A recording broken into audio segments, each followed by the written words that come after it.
right, hello everyone, and peace of Christ to all of you. Please invite your friends. This is a short video. I received a video from somebody saying about David Wood leaving YouTube, and I watched the video actually.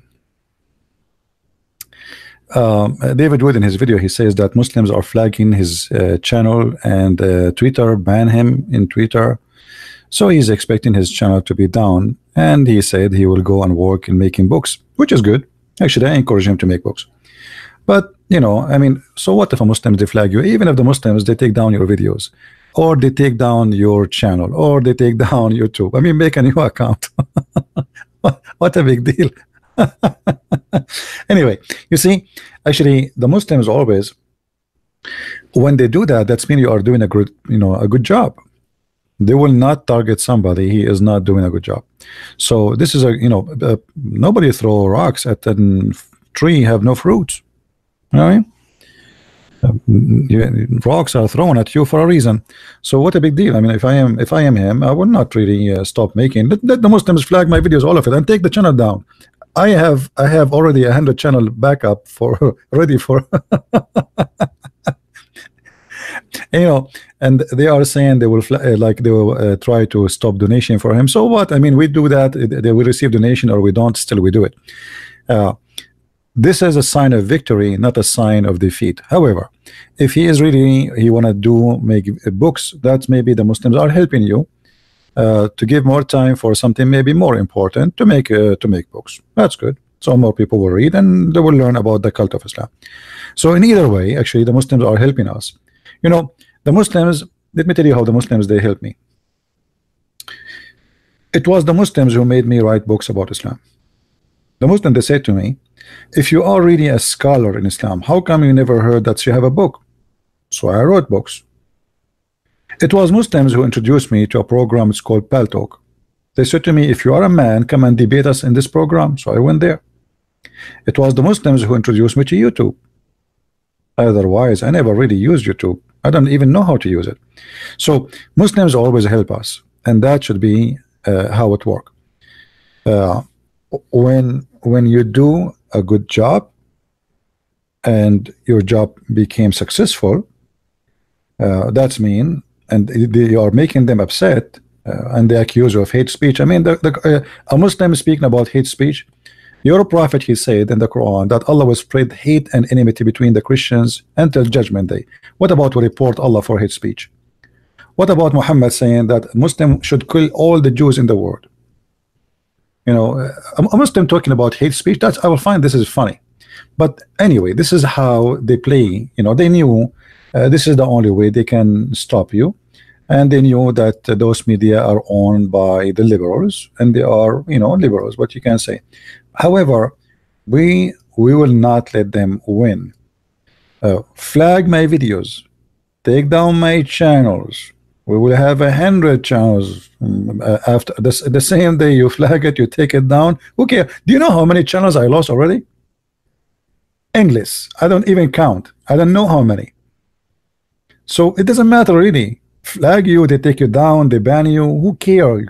Come back.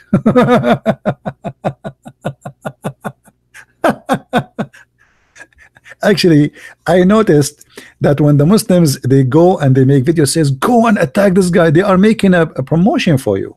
Maybe you do not notice that, because a person he never heard of you maybe until now, because of those people, even they are small or big, doesn't matter. Like this guy who played his video is a potato, but it doesn't matter. I mean, they promote us by attacking us. They promote us. We hit the head of the snake. That is the hate teaching of Islam. We don't attack Muslims. We don't talk about Muslims, and we have nothing to do with the Muslims. Our topic is this cult, this teaching, this book, this religion, not the Muslim. Muslims are poor people. They have no idea even what is written in their book, and when you ask them a question, they have no idea how to answer. So, my friend, this is my advice to David Wood. If I am you, I will not really stop making videos. Okay, let us say you are busy making books. Make a video once a week, 5 minutes, 10 minutes, and the Muslims take down your by flagging you, and YouTube take their side. Okay, make a new channel. Who care? You will find people subscribe second day. After 5 minutes, just make a video in a channel, and any channel people knows, I mean popular channels, and there's many that will help you. Just make a video, says, hey guys, this is my new channel, and you will see people will be there in 5 minutes. Who care? It's like shooting at the mirage. They cannot shoot at you, they cannot stop you. But I understand, maybe he is he need to take a break from this garbage, and as he said, he have a family, he have 5 children, and 2 of them, they need special care. So yeah, actually good for you. I mean, if this is what is making it better for you, but don't let the Muslims make you change the way you do things. And I think this is what he decided to do. Yeah, he said to himself, well, I'm going to let me make some books, and which is good, books will go to generations to come, and he can give it more effort. And actually, me myself, I can, if I am not coming in YouTube, I will be able to finish. I'm working right now in 3 books at the same time. One of them is the Quran translation. So if I am not coming in YouTube, that time will be given all of it. So you see, the Muslims, they are helping you actually. You see, the Muslims, maybe they think they are banning you, but the fact they are helping you. You go and you make up books, and then books will be published, and millions of people read it. So they think they are fighting you. The fact they are fighting themselves. Abdul, who is saying go and flag his videos, it's a stupid channel YouTube, who care? Actually, you see, there is a guy who is a smart guy. His name is Shabir Ali. Shabir Ali, he bought my books, but he never attacked my books. Do you know why? The answer is very simple. If he attacked my books, he knew that he will make my books more popular. See, there's a smart Abdul and there's a funny Abdul. Shabir Ali, he bought my books, he read them, he never mentioned a word against my books, because he knew the second he attacked it, it is the same second he promoted. And he's smarter than the rest of the Abdul. So I encourage all the Muslims to attack Christian Prince and David Wood and Sam Shamoun and you name it, the whole list, because that is the end of the day, is for our benefit, especially when it's come to writing books. And I hope he will finish whatever book he's working in. He did not say what books he's working in. Me myself, I'm working in 3 books right now, and maybe if my channel stop down, I will take a break for some time so I can finish one of my books for faster. Right now we have my book. We have 4 books translated to many languages, and actually the Spanish book, by the way, is already published, but we have difficulty with Amazon trying to fix it. They publish it in the wrong place, so we stop that until they fix it. So I mean, God is good, and if not the Muslims, I will not have a book right now. And I'm telling you, it was a Muslim idea that Christian Prince should write books. They said to me, well, if you are a scholar and look like you know a lot, so how come you didn't have a book? Not even one. So I said to myself, I think this is a sign. The Lord Almighty, he is using the Abdul to speak to me and to say to me, see, this is something is needed. And actually, you believe it or not, most of people who buy my books are Muslims, including Shabir Ali, as you see. I mean, why in the world Shabir Ali is buying my books? You know what I mean? Because he want to learn. He want to learn about the God who want to spread hatred between the Christians. All right? Because when Muslims, they speak to someone like me, how many times you heard the Muslims saying, we never heard this before?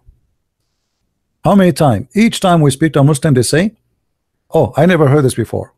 Where you get this from? So the Muslims, they read our books because they never heard this before. We never heard it before.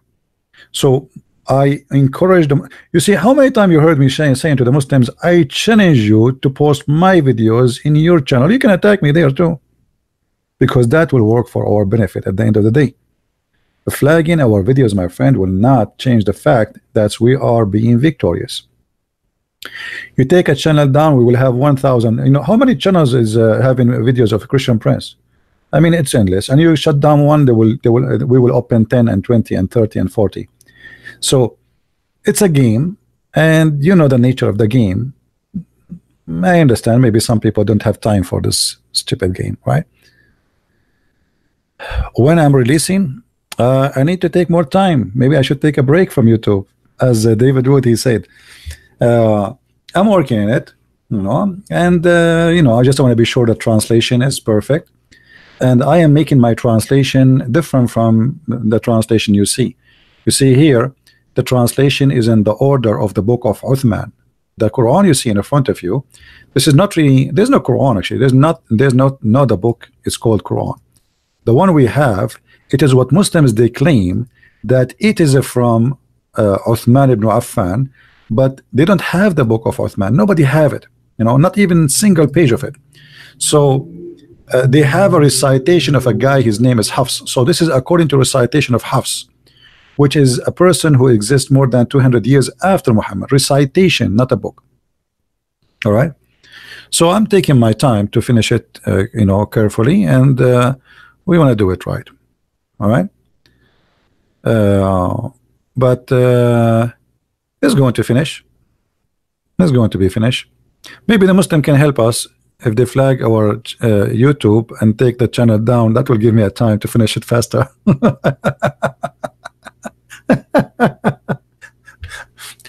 Always things work for our benefit. It's not as they wish. You might think you are fighting him, the guy there, yeah, David Wood, but the fact you are maybe giving him better opportunity. And here we go, he's going to write a book for you. Are you happy now? Praise be to Allah. This is going to sound like bad news, but probably good news.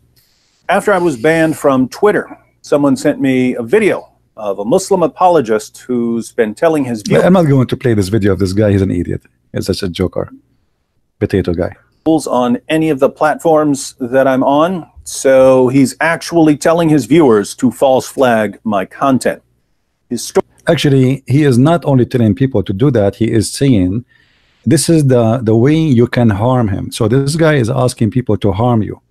If I am you, you should report him to the police for asking people to harm you, because maybe some people will harm you, thinking about harming you in YouTube, but some Muslims might think about harming you physically, because this is what he said in his video. This is the way you can harm him. So this guy is asking people to harm you. So if I am him, David would actually, he should call the police for him, and they should investigate him, and maybe you have a case against him.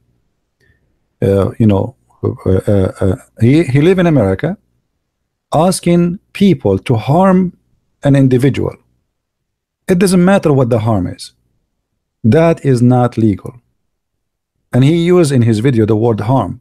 He said, this is the way you can harm him. All right?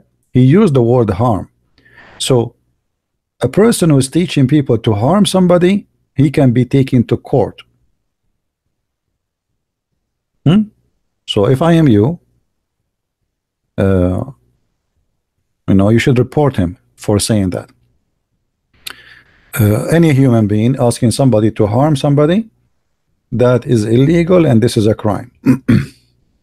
And doesn't matter what the harm is. Even he can claim that I'm asking to harm you only by flagging YouTube, but that is not really what is behind this harm, because you are asking a certain group of people do not know this guy, just because he is a Christian, he speak against Islam, to be harmed. Now you are claiming you want to harm him in YouTube or in Patreon, but what is the guarantee that your message of harming him is going to stay there? You are asking for a harm, and that is a crime by itself. So if somebody knows David Wood, talk to him and ask him, maybe he should take him to court, you know. CP Min, the guy David Wood talking. Yeah, I'm talking about the idiot who is asking the Muslims to flag him. So I actually, if I am you, I will, you know, you can report him for committing a crime, teaching, not only teaching hate, he is requesting harming you. He's saying it clearly. I want you all to go and harm him, you know, and that is a big problem. This is a very bad problem. If David Wood want to use the law against this person. Martin Haddad, nobody says David Wood is an idiot. Are you stupid or what? You come at the end of the topic and you think I'm saying he's an idiot. I'm talking about the one who was in the video he played.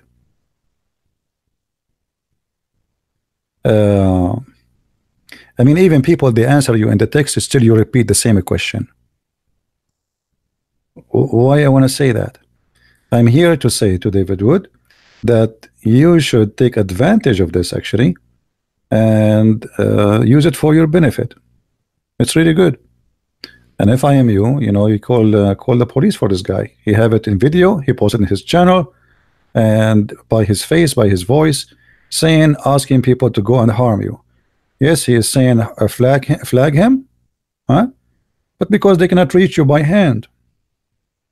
This guy is teaching violence and teaching hate against an individual. This is a crime in USA.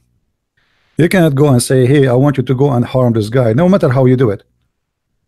Even if it's just, you know, he's saying, this is how you can harm him. This is what he said. This is how you can harm him. By making such a statement, you just claimed your goal. Your goal is to harm this guy, asking a specific group of religion to harm a specific group or people from a religion who they are Christians just because they are speaking against Islam. This is what you are doing.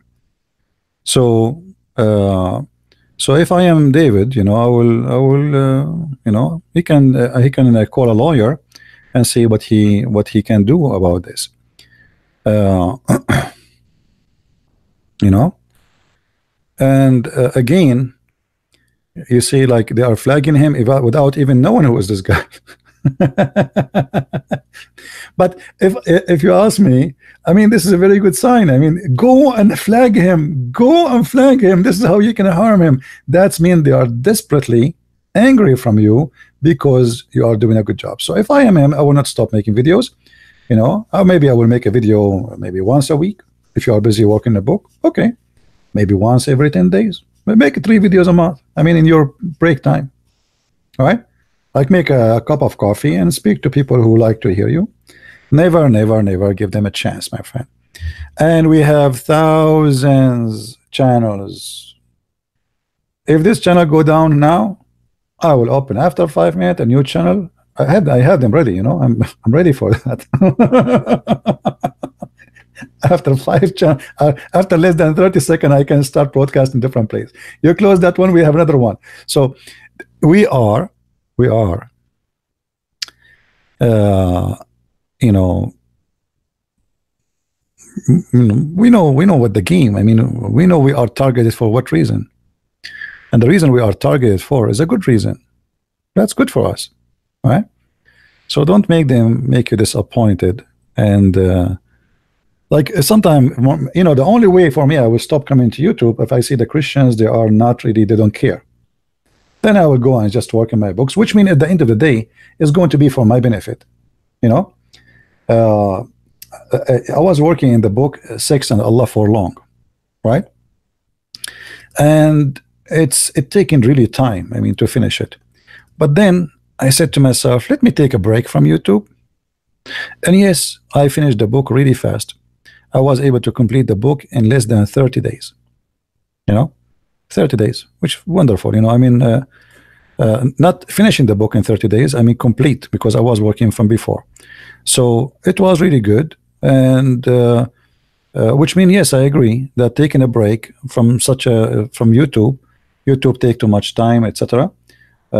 Can help you to concentrate, because, you know, when you open YouTube, it's not, you know, writing is not just something you do like right away. Okay, I want to cook now. You have to be ready, your mood ready, you are relaxed. I mean, it's writing is different. Writing, you have to be in the mood of writing. And even if you have a lot of knowledge, you know, your knowledge is there, but writing is different story. You know, so you know, take you know, maybe you can finish a book in a month, and then the Muslims Abdul will be more upset from you.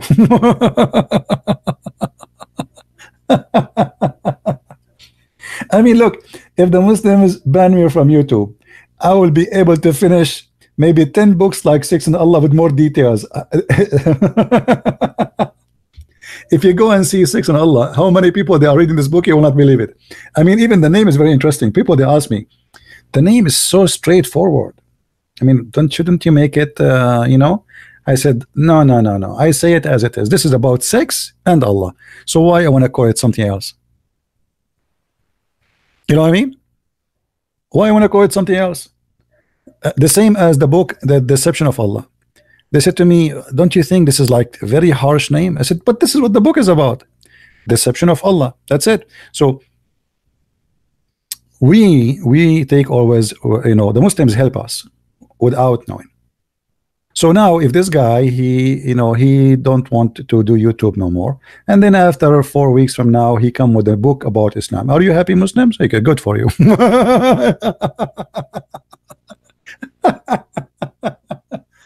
A book will live forever. You know, the second you publish a book, that's it. It's enter history. You became a publisher, you became an author, and your book will be, you know, forever in the everywhere. I mean, internet and etc. That's it. I mean, it's even better. You know, video people, and you know, videos. Sometimes people, they don't watch a video is made like a year ago, right? But a book, people still read a book is written 100 years ago. You know what I mean? So a book is a lot more valuable actually, and it's a lot better. So they think they are fighting you, but the fact they are helping you. Good for you, my friend. I encourage David Wood to make books. I encourage Sam Shamoun to make books. I encourage all the Christians, if they have knowledge about the topic, any topic you want to you know, talk about, make books. Why not? You know, and trust me, the devil and his kingdom, they will not be able to stop us. They will not.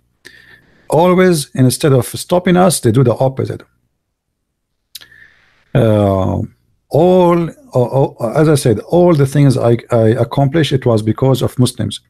Muslims, they help me and they give me ideas for doing things, by attacking me, not by for sure saying, hey, Christian Prince, God bless you.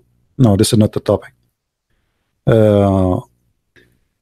They attack you, but when they attack you, they give you reasons to do more. For me, I talk about myself. I am the kind, if you threaten me not to come to YouTube, I will come after 2 seconds. This is my nature. I don't know about people. You know, if you threaten me, if you come to YouTube, I will, let us say, I will do this to you. Okay, I will be there. No? Never threaten me. Never. It doesn't work with me.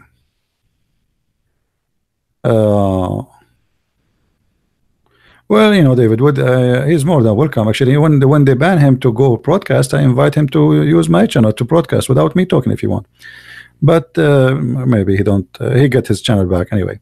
But anyway, the idea is, we as a Christian, we should use the evil attack against us for our benefit. It doesn't make us weak. It makes us stronger. You know, when you get sick, one of the benefits of sickness, especially if you survive the sickness, right? It make your body stronger.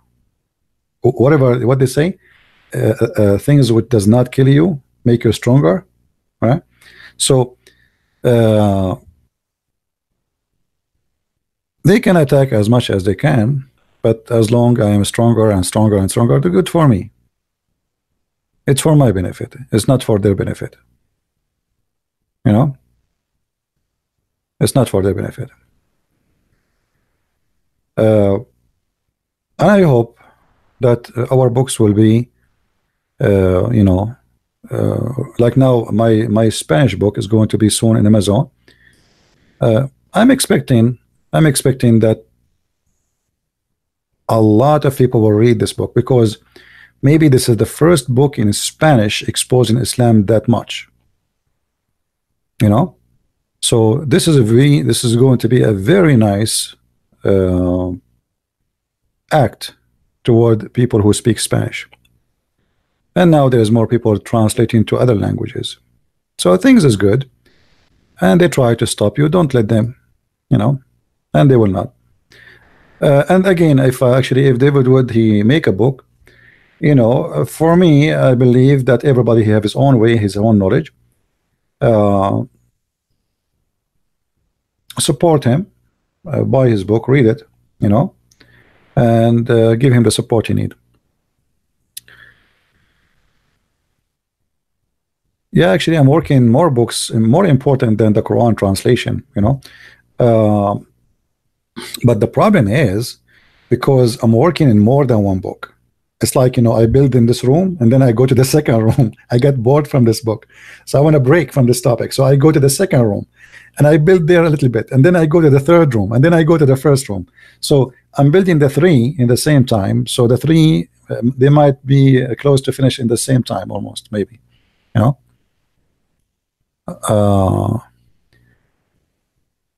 Well, there's a book.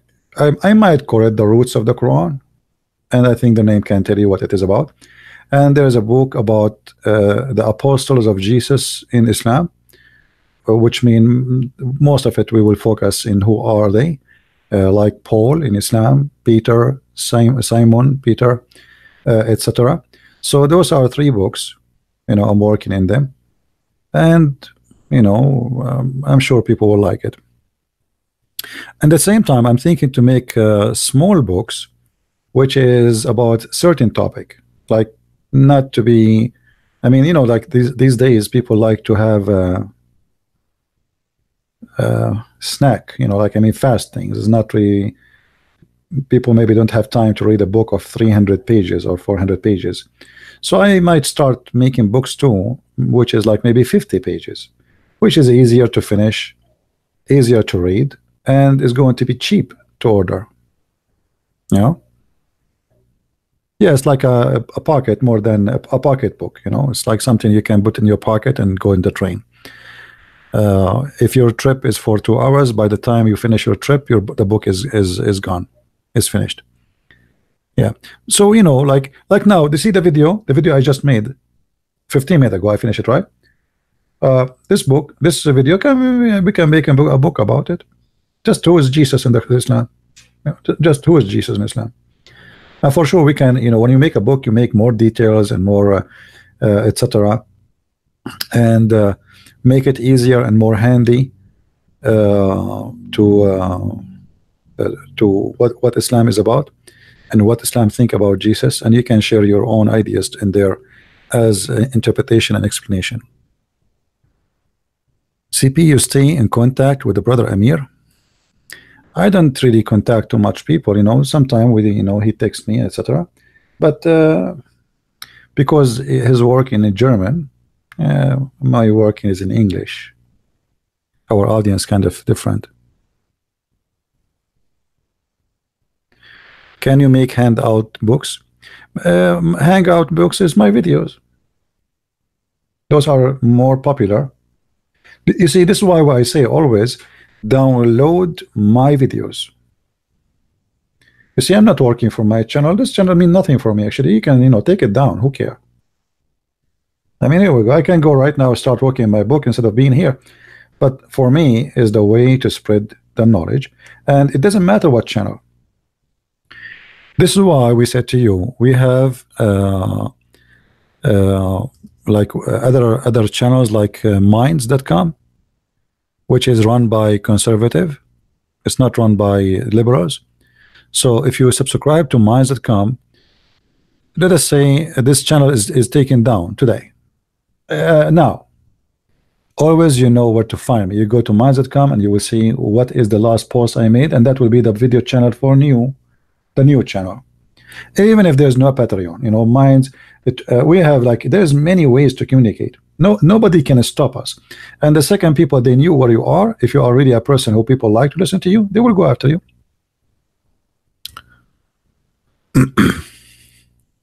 Your book is not sold in South Africa, maybe because Amazon, they don't have a market there. I don't know. You know, I'm not sure. Yeah, subscribe guys to this page minds.com, as you see in the channel there in the link.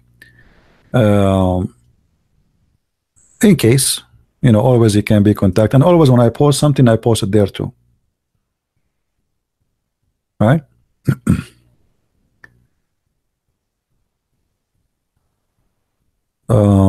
Somebody asked me a question. Let us see. Is it true that Arabic tafsir of Dhul Qarnayn verses said the sun story comes from the Torah? Tafsir al-Baghawi and al-Qurtubi. You know, if they say that this is a tafsir, saying it's coming from there, and then we cannot find it there, this is even be a big problem.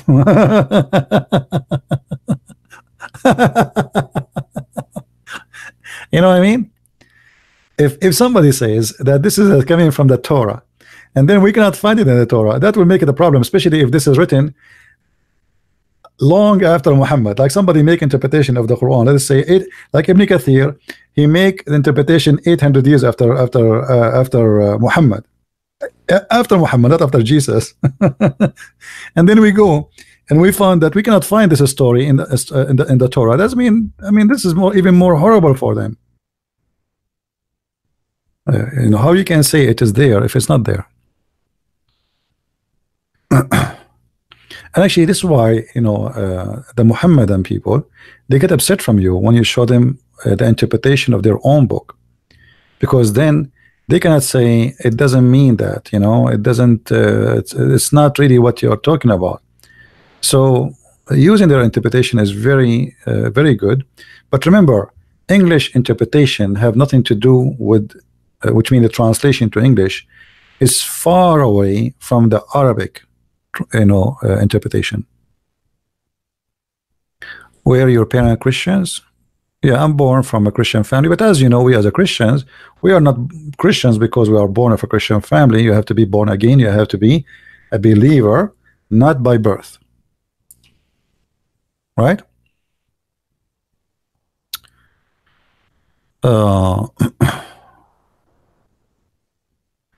Could we use your work to make our, oh, I don't know, what do you mean, ant? I'm not sure what do you mean by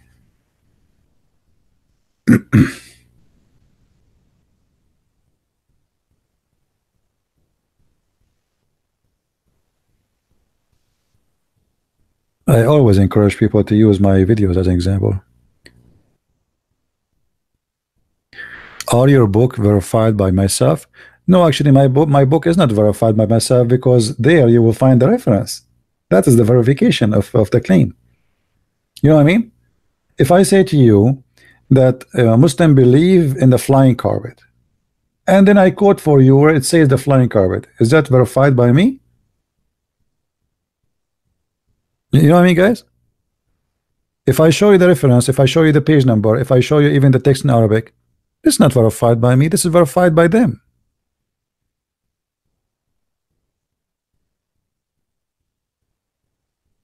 You see, I don't know if you have my book or any of my books.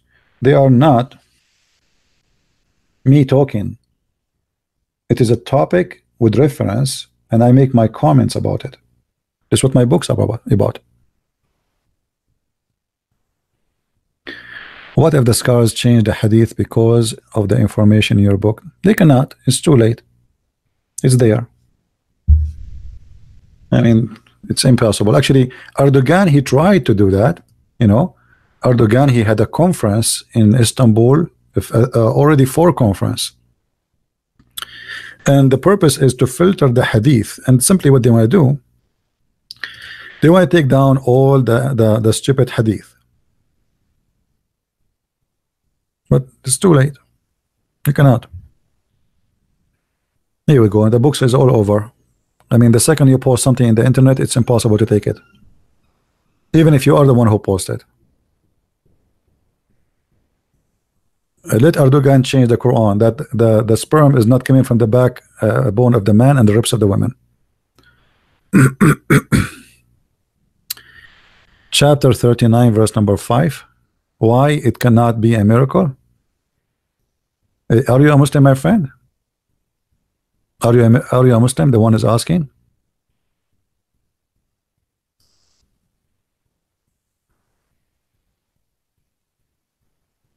The one who's asking. This is not a miracle. This is a scientific mistake. Because here it says that each one of them go in an orbit. Each what? The day and the night and the sun and the moon. So Islam consider the day as an object. Islam consider the day and the night are different creatures. There's a day and there's a night, and they are going in an orbit. You know what I mean?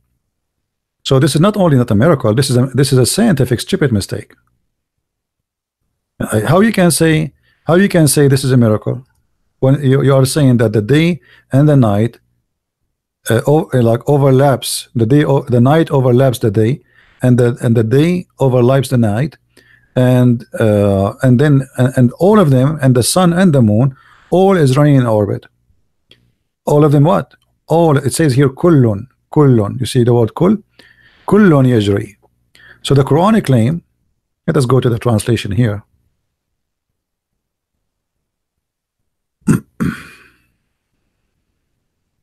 Remember, this is a Muslim translation. We can change it. I mean, all of them they are false.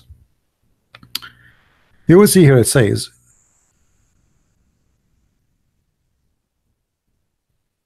that he created the heaven and the earth with the truth. He make the night succeed the day, but that's false. That's false. The universe is in the state of night, not in the state of a day. And he makes, and this is temporary, this is only in a part of the earth, not the whole earth. And then he makes the day succeed the night. That's false too. The night is there. I mean, what is the night is gone? No, it's not. Then he says, and he make the day succeed the night, repeating itself again. And then he constructed the sun and the moon to give service, each running on its orbit. The word each here go back to all those before, the day and the night and the moon and the sun. Oh, no screen, sorry. Sorry, I apologize. It's my mistake. Hold on.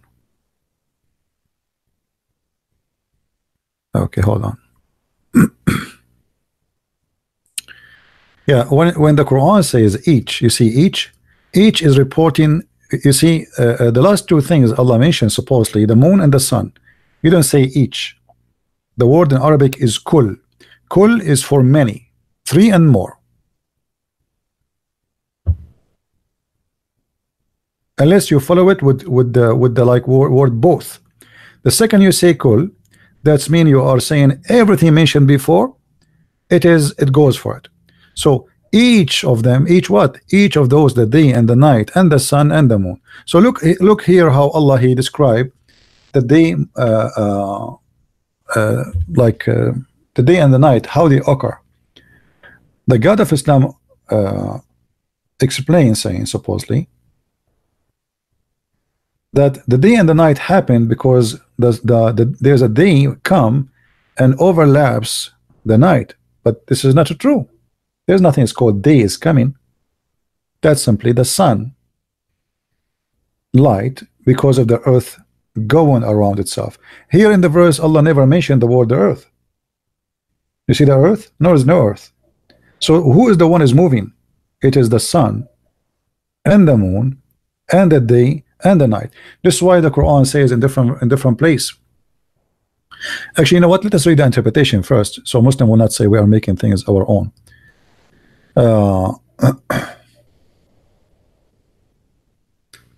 You see, he says here, he turned the night into a day, so that grows, and turned the day into a night. But that's not true. So that grows, and he has disposed the sun and the moon, each running in his course. Actually, there is a place, I need to remember what page in Ibn Kathir. He explained clearly in Ibn Kathir that this is about the sun, the day, and the night. All of them, they run, and the moon, they run in an orbit. But in order to understand how Muhammad think about the sun and the day, remember the hadith, right? Who can explain the Quran better than Muhammad? How Muhammad describe the sunset as an example?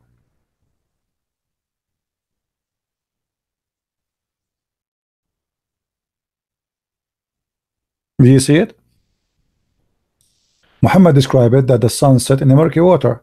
So in order to understand let's say the science of astronomy in Islam, you have to get the whole picture.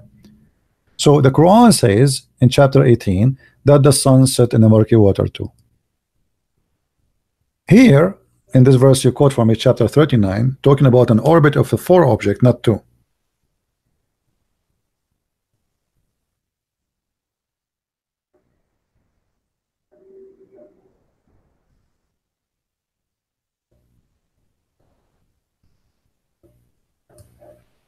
You see it?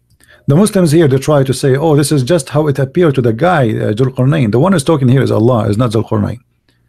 And you will see here Allah saying, supposedly, till when he reached the sitting place of the sun. This is another mistake. So Muhammad and Islam teach that there is a sitting place of the sun. And this is the orbit of the sun. And there's a sitting place, there's a place where the sun rays too. Look, the verses, 2 verses after, it says that this guy, he changed his road. He followed another road, another direction, opposite direction, till he keep going until he reached the rising place of the sun. So Islam teach that there is a rising place for the sun, which is false, because sun rise everywhere. You do not need to go anywhere to see the rising of the sun. And the one who's talking here is Allah, not the guy. So the Muslim, when they try to explain, they try to defend, they fabricate the answer. And here actually their prophet get them busted, saying clearly how the sun set in the murky water, as you see. Now if you go back to the verse you quote for me about the moon and the day and the night, they are going in an orbit. To explain that more too, we can go to different verse in the Quran. Allah explain how the shadow or the shade extend.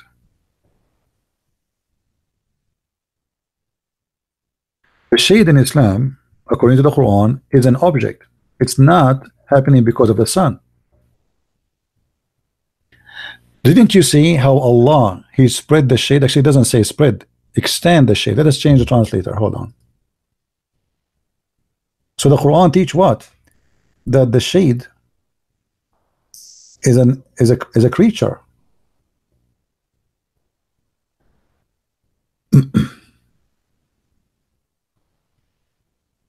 If he willed, he will make it stationary.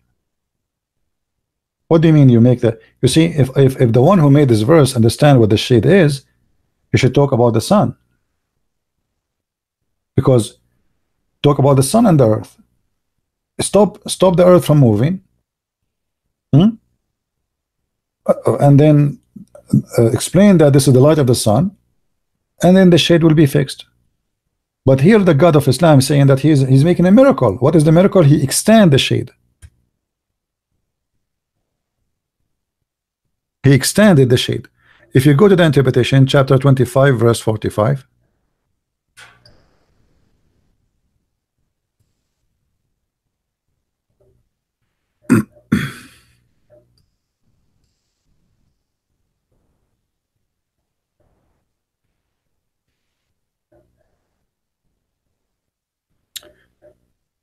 Hasn't you seen that the spread the shade after the sunrise and before the sunset from the east and the west? If he willed, he would made it, i.e. still with no sun. Well, what does that mean? Simply the shade is a creature by itself. And what the miracle here is about the shade extending. Well, this is silly. So he could not explain why the shade increased by size or decrease. He claimed that if he want, he can fix the shade.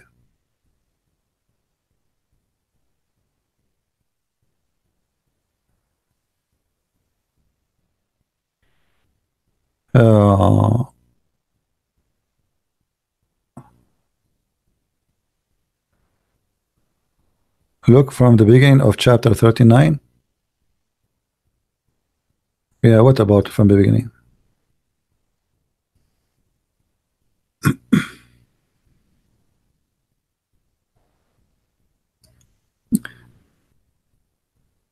You mean with the truth? Is that what you are talking about? Yeah, there's things in the Quran you can't explain unless you are a Christian. Because like when the Quran says that Allah created the earth and the heaven, uh, not with the truth, actually, by the truth. What does that mean? No answer. Oh, how he created by the truth? The only truth I know is the Messiah. So did he create it by the Messiah? But in Islam, there's no explanation for this.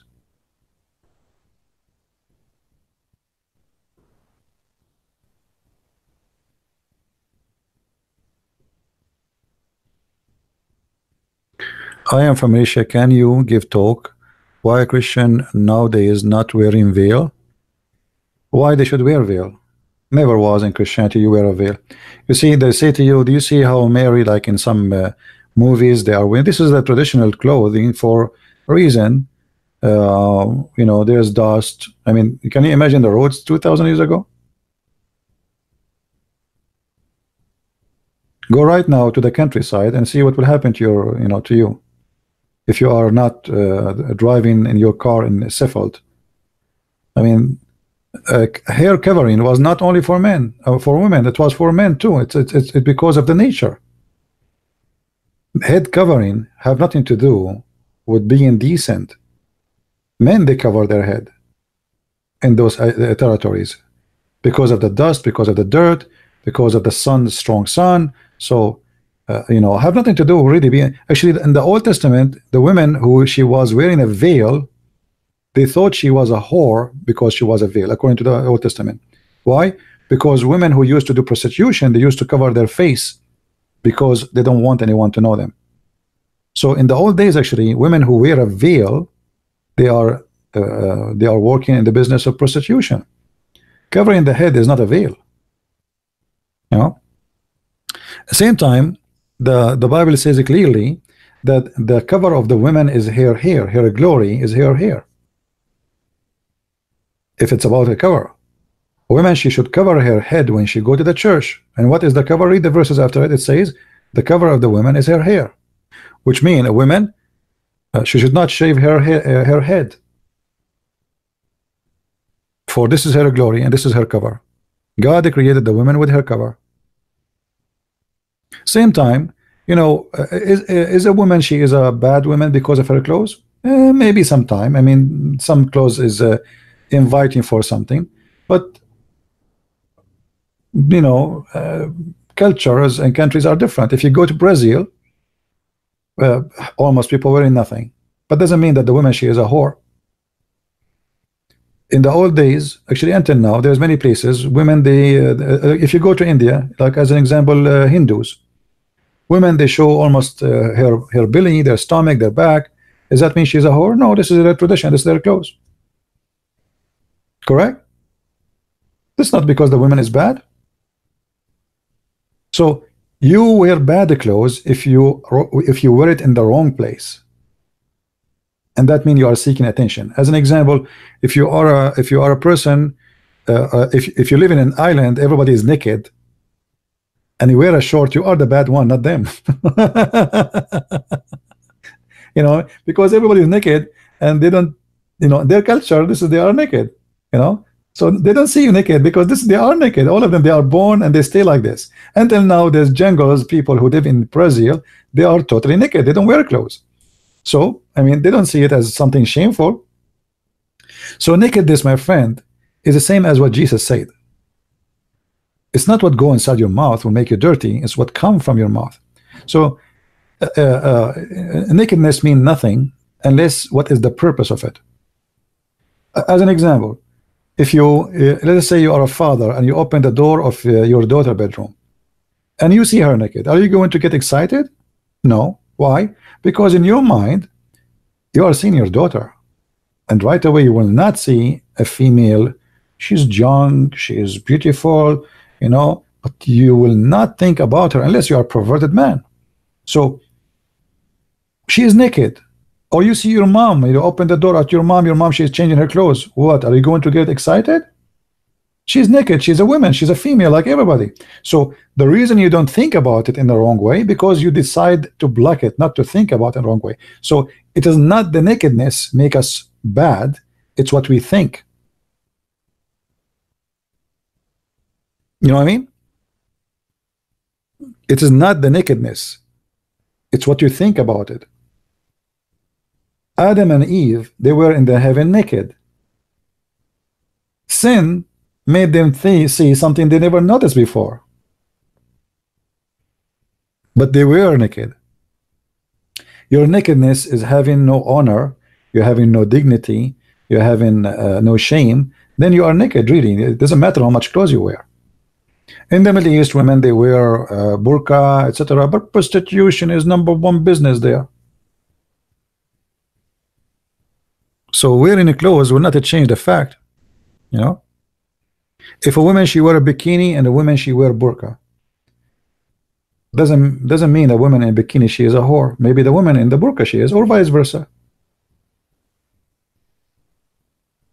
Actually, if you go and see a woman wearing burqa and she swim in the sea, and then when she get out, she have no clothes underneath, and then her clothes will be more revealing from bikini, and will attract more men to look.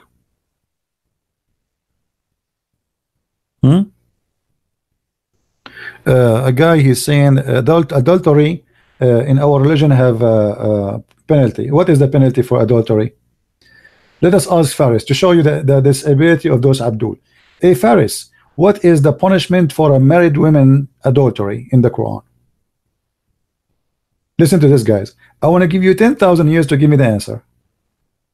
What is the penalty for a married man or married woman in the Quran for adultery? That's a lie. The adultery, the whipping a person in the Quran is only for singles. You're a liar. The whole Quran forgot to mention what is the punishment for a married man. Death. The Faris is guessing. Death. Okay, show me the penalty. Where?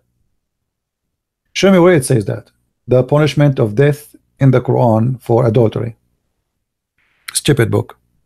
You cannot find it. Why we cannot find it? Anyone knows why? Why we cannot find those verses?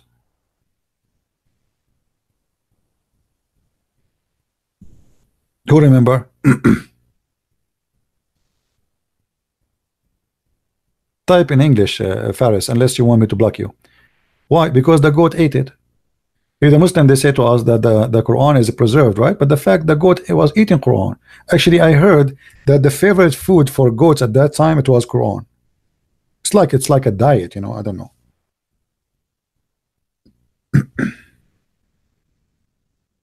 And I find it very fishy, by the way, this story, that such a story saying that the breast feeding for adult 10 times is eaten by the goat. I think the goat here is Aisha. I think the one who hide the story is somebody. He claims it's the goat, but it's not the goat. I mean, why the goat? She choose certain verses in the Quran to eat them. I mean, what? She is licking? At the same time, if the goat ate the Quran, shouldn't the Muslims know the verses? I mean, the Muslims, they say we recite the Quran by heart. Okay, the goat ate the goat ate the Quran. She did not eat your heart. Don't they say to us we recite the Quran by heart? How many of you heard the Muslim saying we memorize the Quran by heart? Okay, the goat she ate. Hey, look, we have Faris here. We have Faris. Hey Faris, the goat she ate the Quran. Can you recite for us the verses by your heart? The goat did not eat your heart. Did she? You Muslim keep saying the Quran, preserve the Quran in our chest, we know we memorize it. Okay, here we go. The goat ate the Quran, but she did not eat your memory, unless this is a memory goat. Yeah, I think the goat here is Aisha. I think Aisha, she deleted them, because the one is reporting the story is Aisha. I mean, look at this. Guys, when I read the story, I don't think about it the same you do. I will show you. For me, I live the story. So I close my eyes and I imagine this. Okay, Aisha, she said, when we were busy with the death of the Prophet, a goat, and where was the paper? The verses in a paper under my pillow. So where is the Quran? Under my pillow. Okay. No, but Muhammad in her bed, he's dead. Muhammad in the same pillow. So how the goat, imagine this, this is mean. Muhammad is in the bed, he is dead. The goat, she jump in the top of him, meh, meh. And then she flipped Muhammad from the bed, flipped the pillow, because in order to get the Quran from under the pillow, you have to flip Muhammad out. So imagine how funny the story is. The goat jump in the top of the bed, grab Muhammad from his ear, and she make him fall in the ground. And then she found the Quran, unlucky now, yummy, yummy, yummy. She put a tissue around her neck, she got the fork and the spoon, and she start looking for the verses which she like. And she started breastfeeding.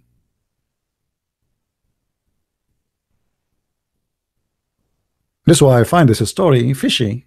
I think somebody deleting them, and they claiming that they want to blame the goat. Usually they blame the Jews, but in this case, it's a goat.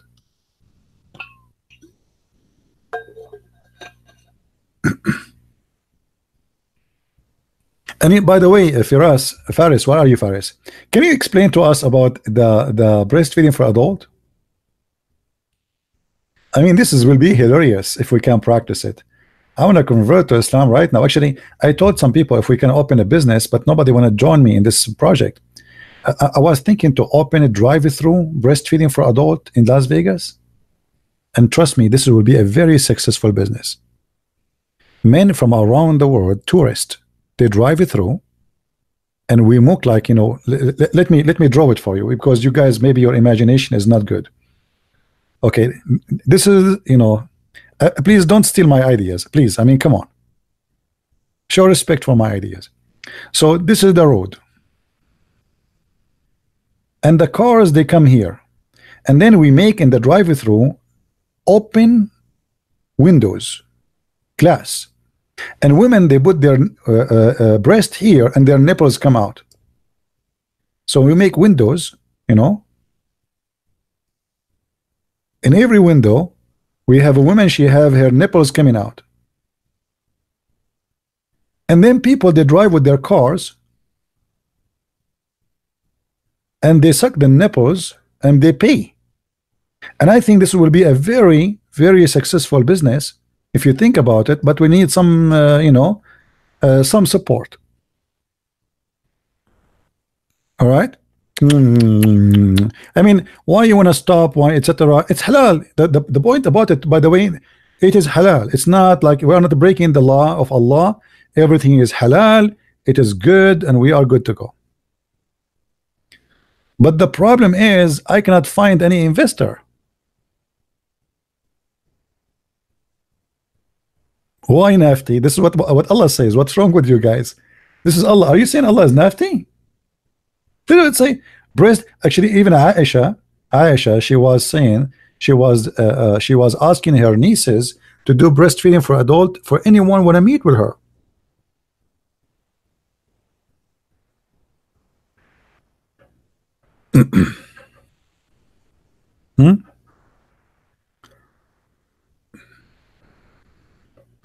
But as you see, I don't get enough support really to make this project to come to be true. And please don't steal my ideas. I don't want to go to Las Vegas and find one of you opening drive-through breastfeeding. Don't. I will sue you. This is my idea. I have copyright over it. Yeah.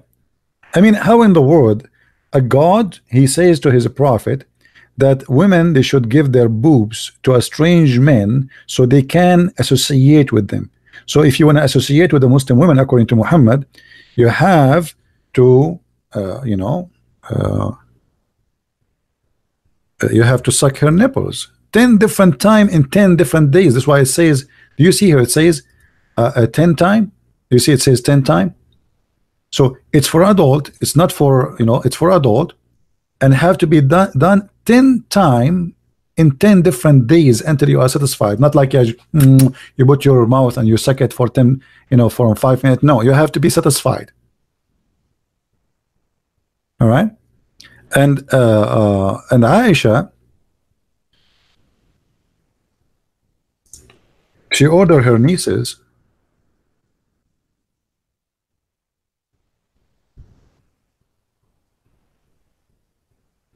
Yahya related, read with me this hadith. From Malik, from,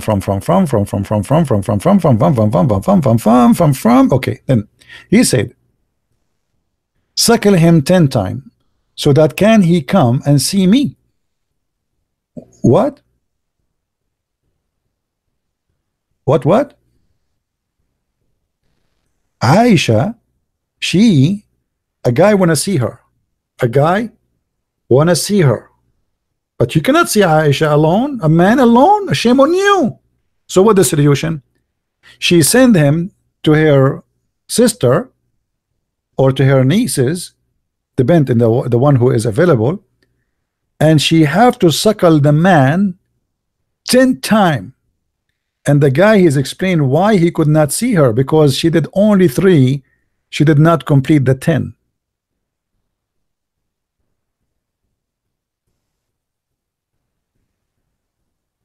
It have to be 10 times until he is satisfied.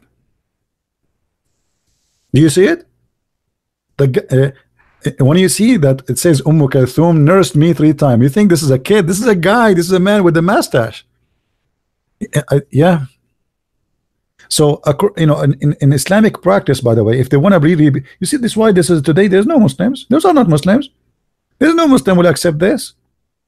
When the highest sheikh in Al-Azhar University in Egypt, he made a fatwa, that says that a woman, she go in the bus, she can give her breast to everybody in the bus. The whole Muslims, they went so crazy. What are you talking about? He said, to shut up, this, don't make fun of me or making fun of the Prophet. This is what the Prophet said. This was Quran.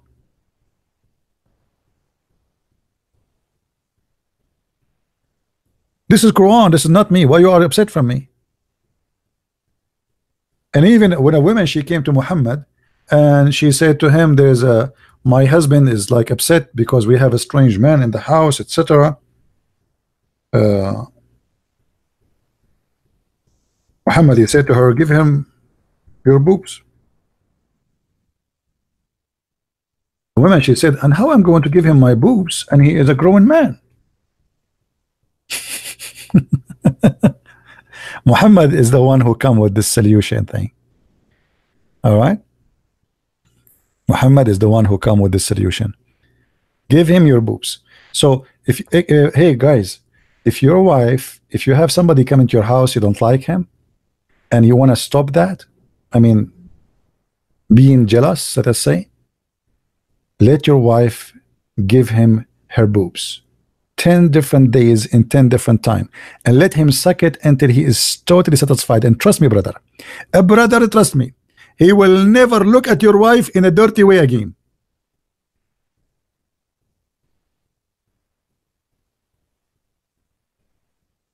And obviously Muhammad is making fun of his followers at that time.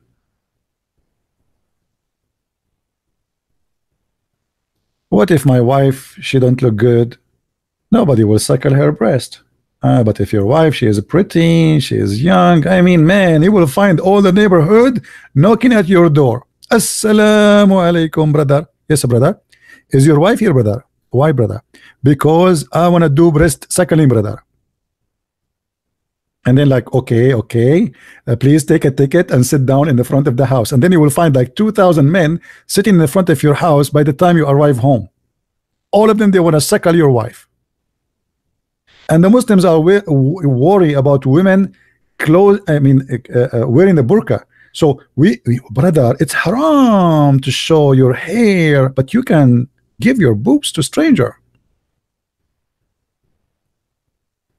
I remember, by the way, once this is in the Middle East. A woman, she was collecting the laundry from the roof. Like now you have a drying machine, etc. In old days, like actually until now in the Middle East, nobody have a dryer machine. So they put the laundry in the roof, and I was in a higher building than that woman. At that time, I was like a kid. I mean, teenage. And then the wind came. All right. No, actually, sorry, not the wind, she went in the roof. And she started collecting the laundry. Now look like she did not notice that we are in the balcony and we can see her. So suddenly she look at us, and we are a bunch of kids. We are teenage. I mean, we are maybe 14, 15. So we made noise, and the noise had nothing to do with her. We are talking, you know, kids. So she looked and she saw us, and then because she saw us, now she have to cover her hair. But look what she did. She lift up her skirt, showing her ass, covering her hair. And then those kids, they went crazy. In the beginning, nobody was looking at her, by the way. But now, after she put her skirt in the top of her head, she left her skirt up all the way, and she covered her head. But now we see her panty. I mean, what the logic in this? So now you cover your hair, we see your ass? And those kids, they start whistling, you know, kids, we are teenage, 14, 15 years old. They start, like I said, shut up, you idiot. They went crazy. I mean, what you are doing? And then she grabbed more laundry. She did not go home downstairs right away. She put, supposedly now she is covered. She's halal. Huh? She's halal. And here we go. Muhammad is doing the same. You have to cover your hair, but you cannot shake the hand with our wife, by the way. In Islam, as you see, you cannot shake hand with the women. Haram. But you can shake her boobs and suck them. Because Muhammad, he says the women, she have 10 private parts, 10 vagina. One of them her voice, by the way. And when she get married, she cover one. And when she died, she covered the 10.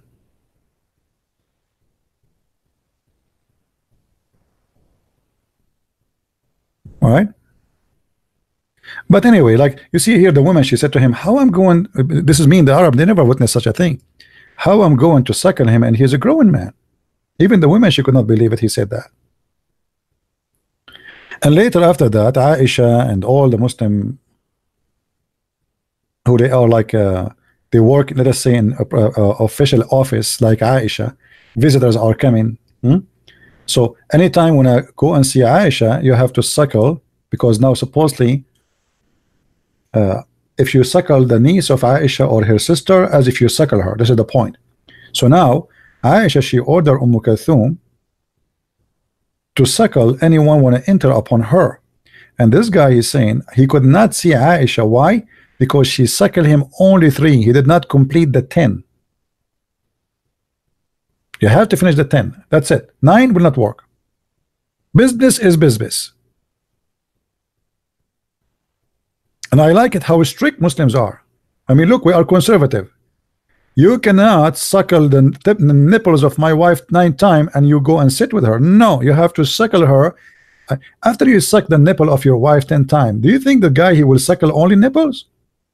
I mean, the guy, he put his head in the lap of your wife, sucking her breast. His hand is where?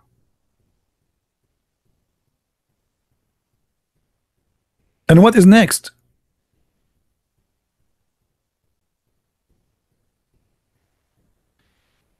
Anyway, I feel sad sometimes. Actually, I look like I'm born in the wrong timing. Why I'm not born in the time of the Prophet Muhammad? I mean, why? Here we go. Look at this guy. He got a 3 suckling for free.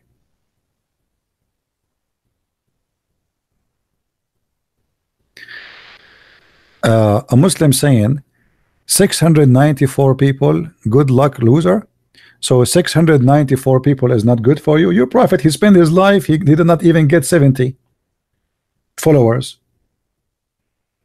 He immigrated with 70, including the slaves from Al-Medina, after 13 years of preaching his Quran. And you are complaining about me having 680 or 90 after 50 minutes. And by the way, I did not even announce it. This was a surprise. Correct, guys?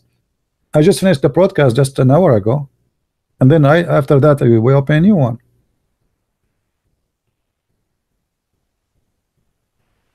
What loser? What loser, Abdul? Do you know what my videos are doing? You should see how many people leave Islam. You won't believe it, brother. 700 people watching me right now is bigger than your mosque. Is bigger than your mosque. No, if I announce that I will be here, people will be a lot more here, right? But I did not plan for this. Anyway, actually, I'm not going to keep the video anyway. We'll leave it there for people to download it for some time, but we don't keep them. And you know, I feel hungry now, to be honest with you. I don't know, each time I see a hadith about suckling, I feel hungry. Praise be to Allah. And I want to see Aisha. I insist I want to see Aisha. There's a lady from Egypt. She is a TV host. She asked the Sheikh live on air. She said, okay, so you are saying that if a Muslim woman, she want to associate with men, strange men, she have to suckle them 10 different times. He said, yes. Said, are you suggesting that I have to suckle all those men who work with me in the studio, the audio engineer, the lighting engineer, the decorate engineer, the one who bring coffee, and the one who clean the floor, and the director? He said, everybody, you have to suckle everybody.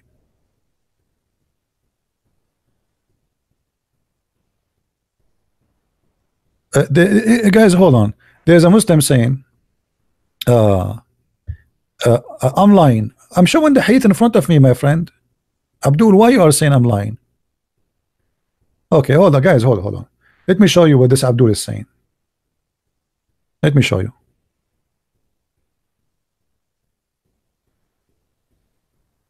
All his lies are disputed in the comment section.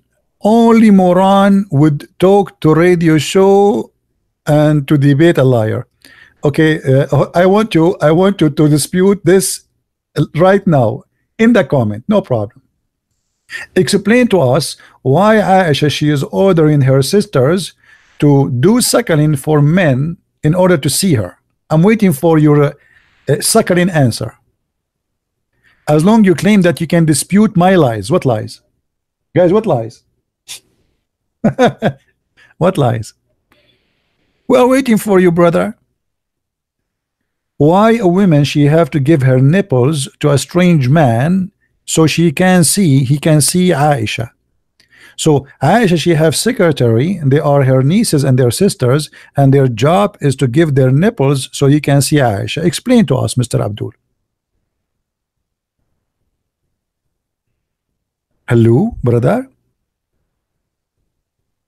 I mean, what kind of religion this religion is? We have to suck the nipples of the sisters of Aisha so we can see Aisha? Okay, I want to see Aisha. Now,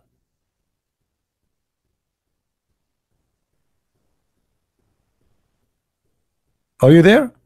Abdul, you want to dispute me? Hello? Hello?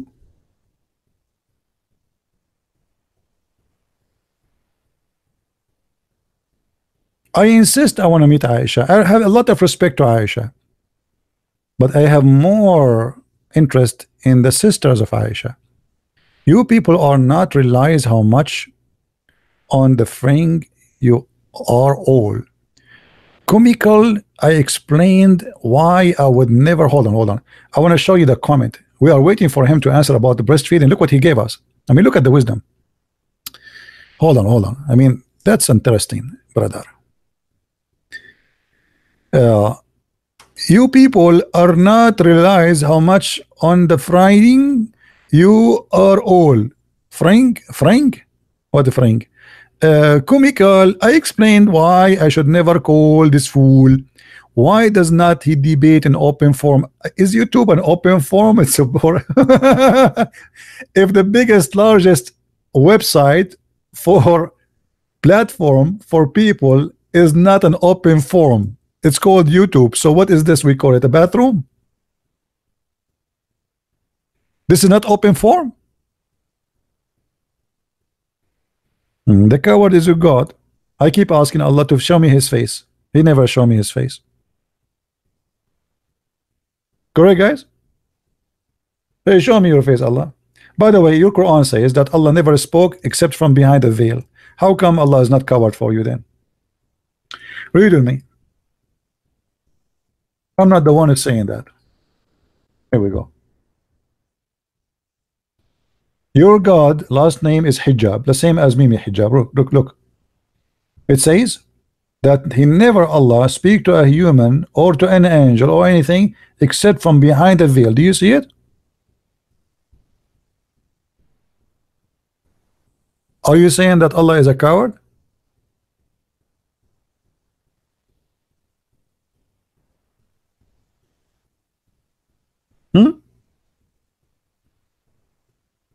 I challenge Allah to open a channel in YouTube.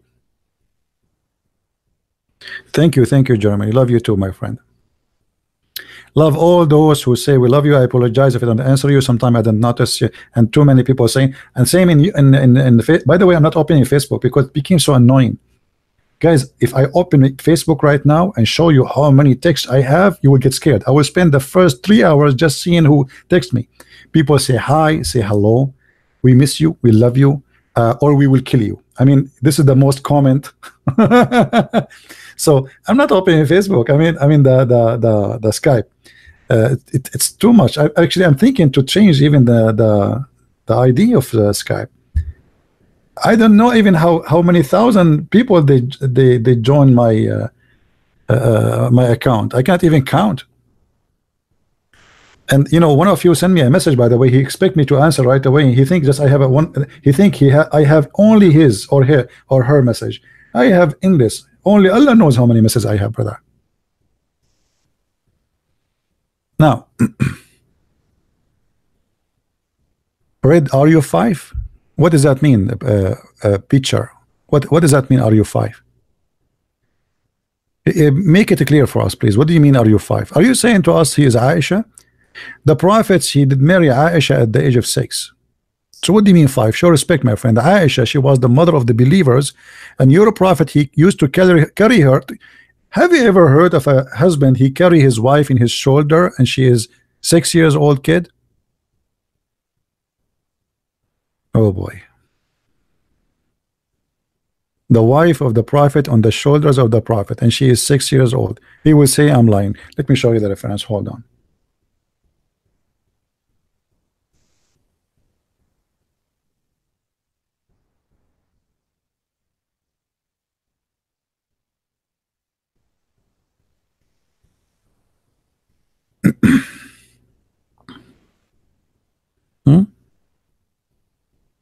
What age restriction? There is nothing.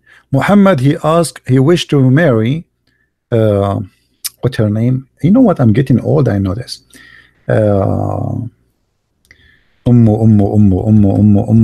Unbelievable. Sometimes you want something, it gone. Anyway, man, it's going to come to my head. Hold on. But anyway, he wished to marry. He said she's an infant. She's just born. He said, this if when this girl, she will be ready, I will have her. No, not Aisha. Aisha is a different story.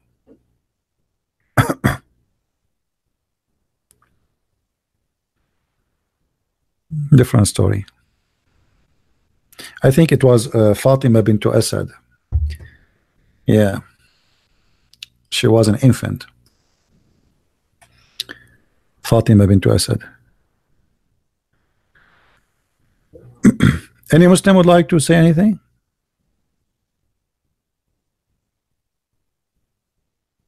Well, the Quran says, somebody is asking about Muslims going to hell. According to Quran, every Muslim is going to hell.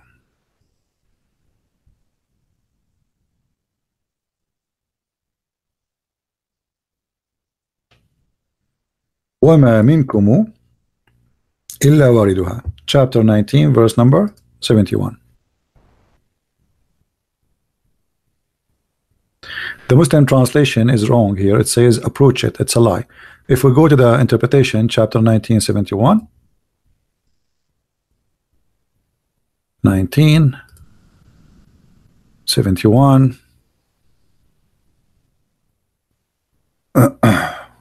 Do you see it, guys? Not a single one of you Muslims, but he will enter, i.e. hell. Do you see it, guys? Do you see it? This is the interpretation of the cousin of Muhammad himself. Not a single one of you, i.e., will enter it, i.e., hell.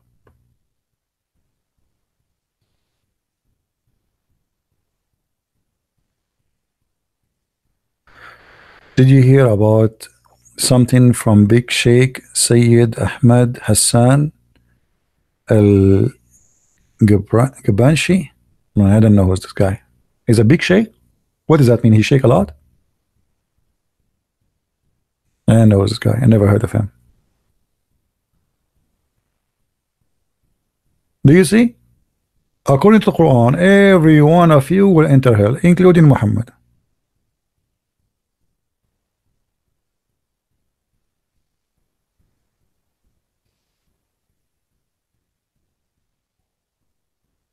What do you say? Never will see this person in person. Why do you want to see me in person, my friend? Is that a dating website? I mean, are they here people for date? Why you want to see me in person? Me myself, I get scared when I see myself in person. Once, you know, when I bought this house a long time ago, like a century ago, I entered the bedroom. There was a mirror behind the door. I was closing the door, and suddenly I saw myself. I get scared. I run. You know, like, ooh, scary. Why? A mirror in my house? I get scared. Why you want to scare them? Why you are concentrating about seeing me with moderators, and there are hundreds of Muslims will debate him? You are right. This is what is missing, because they cannot see me. Muslims, their answers does not come unless they can see you, brother. True story.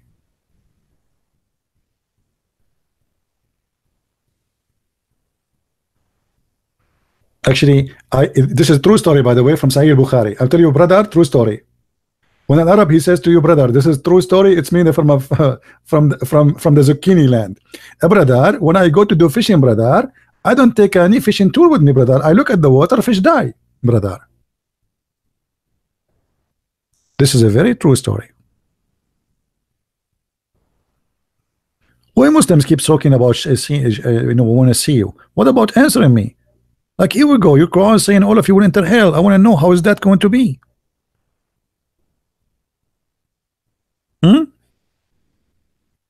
I am sure you are a very handsome man. Well, I don't know. According to they told me that the woman she gave, she was helping my mother with delivery. She have heart attack right away.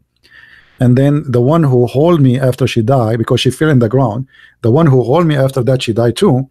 And then they gave her, you know, I mean, they were giving me to a person, and then like we have a the emergency car was coming like wee. Why? Because CP is just born. And this is, by the way, true story. Sahih al-Bukhari. But anyway, brother, the way we made them come back to life, brother, we ordered them to do breastfeeding for adult, brother. This is how, brother, we make all those women who died during my giving birth, brother, they did the breastfeeding for adult.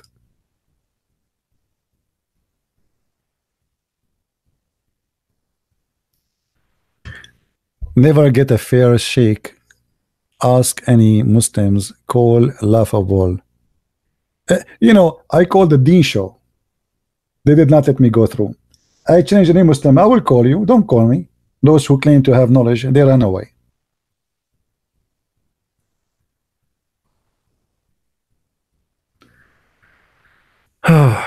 Okay. Yeah, look what Kafir he said. The Kafir is smart. Look what Kafir, he remembers something important. Anyone remember why the chapter of Al-Baqarah, which means the cow in the Quran, why the chapter of the cow called the cow? Who remember?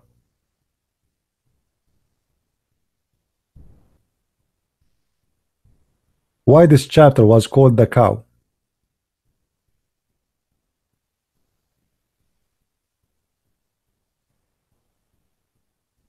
Anyone knows?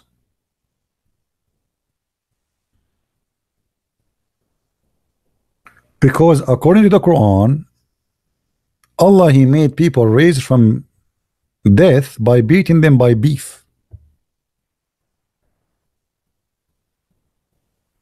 I'm serious. Hmm? Look, hold on, look what this guy he said. I like it when the Muslims they call me names, and look at the Muslim here. ZB, you are here me, you hear me, coward? No, I don't hear you. It's a text. Hypocrite, liar. I thought my English is bad, but now you make me feel better. Someone need to smash those eggs. Hold on, what eggs? Are you talking about the rooster who lay eggs? Have you ever heard of a rooster lay eggs? Only in Islam, brother. And by the way, as long as we are talking about rooster, do you want me to show you the reference that your God he set in a rooster? Let it go. Okay, those eggs in your rusty, empty, loud, echo skull head of yours, just limb the egg boy did. As long as you are talking about eggs, you see, you inspired me. Do you know that the prophet he said that shaitan he lay eggs?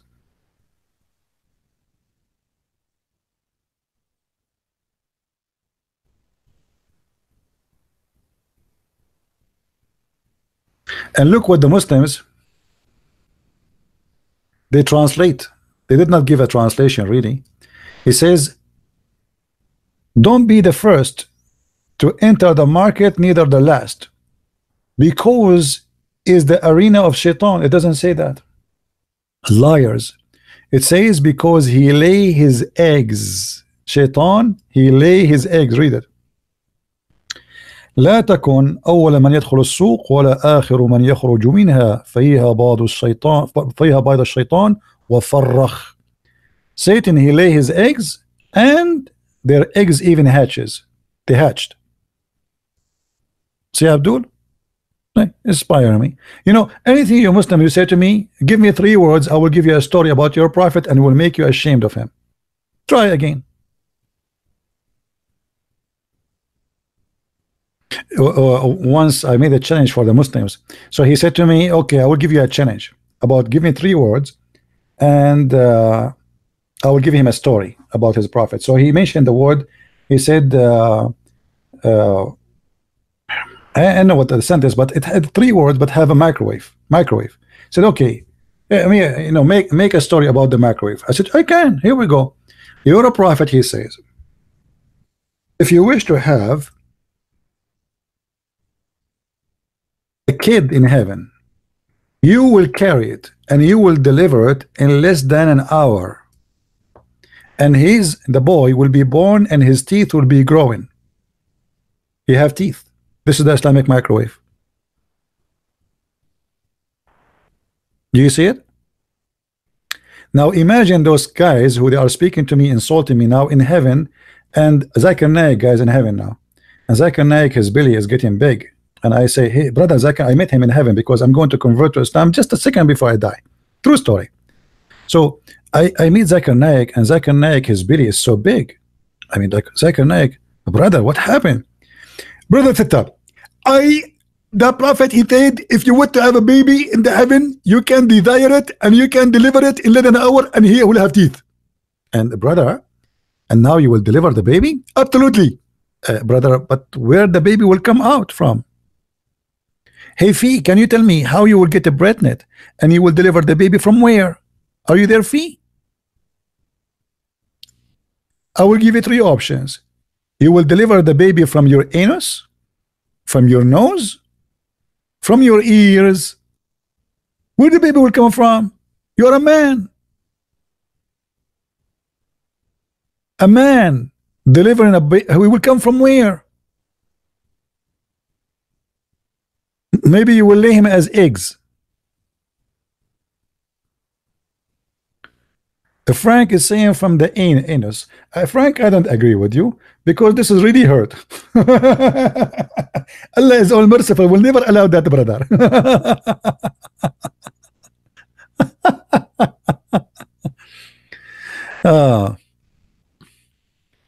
Christian Prince, you don't understand what I'm talking about. No, I don't understand, brother.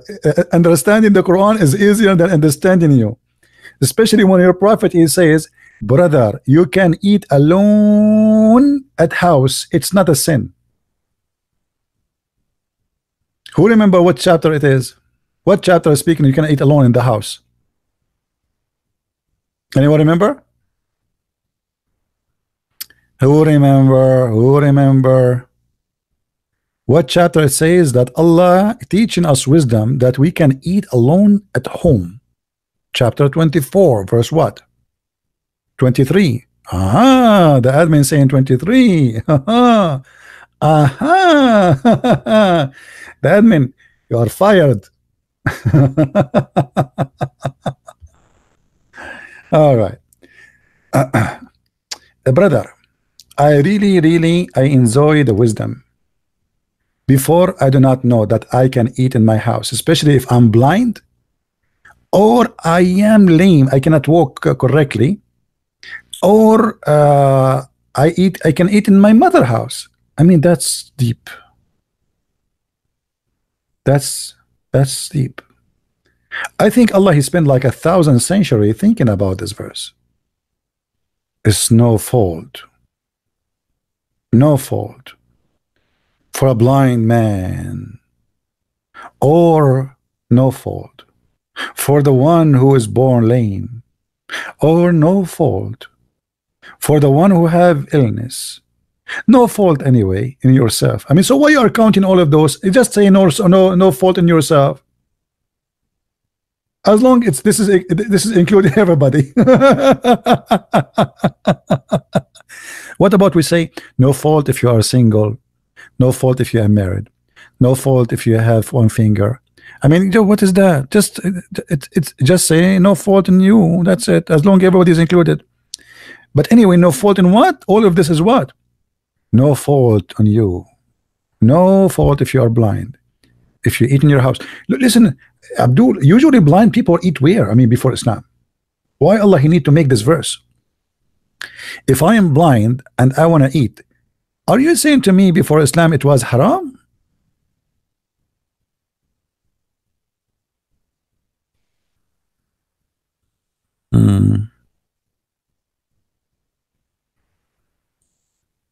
I don't know. I don't know. And then look at the wisdom here. I mean, the wisdom is not over yet. You no fault on if you to eat in your brother house, your mother house, your father house. We want more details, more details. Your uncle house from your mom's side, your uncle house from your dad's side. And then he continue, or to eat in any house you have the key of it. So if a guy he is a maintenance in an apartment building, he can eat from all those apartments. I love it. I love it. Then brother, no blame on you. Here, that like, you know, always in the movies, like there's a top sentence which like the top wisdom prophet he's talking now. Allah is talking. This is like the core wisdom statement. Like here is the like a nuke explosion. Look at this. There's no blame on you whether you eat in a company or alone. That's deep. That's deep. I was afraid that if I eat alone, I'm committing a big sin. No sin. No sin if you eat alone or together or apart. Mean. Brother, I was going just to get married because I thought it's a sin to eat alone. Thank you, Allah. Now you saved my life. I was going to have a mother-in-law, 4 of them, brother. True story. I mean, look at this verse. You can tell right away that this cannot be, and Allah he challenged anyone to make Quran like this. I'm telling you, I'm serious. You cannot make Quran like this. You cannot. I'm telling you. Try. Okay, try. Try make an article right now and send it to the fake news station CNN and tell them no sin on you to eat alone or apart. Tell them I want to publish it. If they make fun of you, get them busted. Say that the Prophet Muhammad says so, and right away they will publish it and they will say, wow.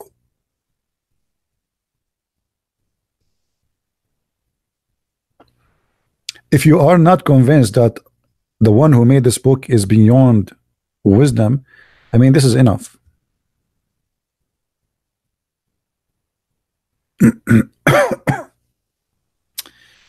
Anyway, guys. Anyway, let us enough wisdom for today. I'm getting tired of the wisdom. This is too much wisdom for one day. This is a lot of wisdom. And because now there's no sin on me if I eat alone, I'm going to leave you and eat alone. I will do yummy yummy alone. You believe it? I will do yummy yummy without you invited no more. I used to invite you, okay, but now who need you? Allah, he told me it's no sin. No sin. Man. You want to accompany me? My friend, I know there is a restaurant in the corner of my street. I think you are better going there because I have Arabian food. It's not suitable for a human use, brother. I'm just joking. Actually, our food is very good.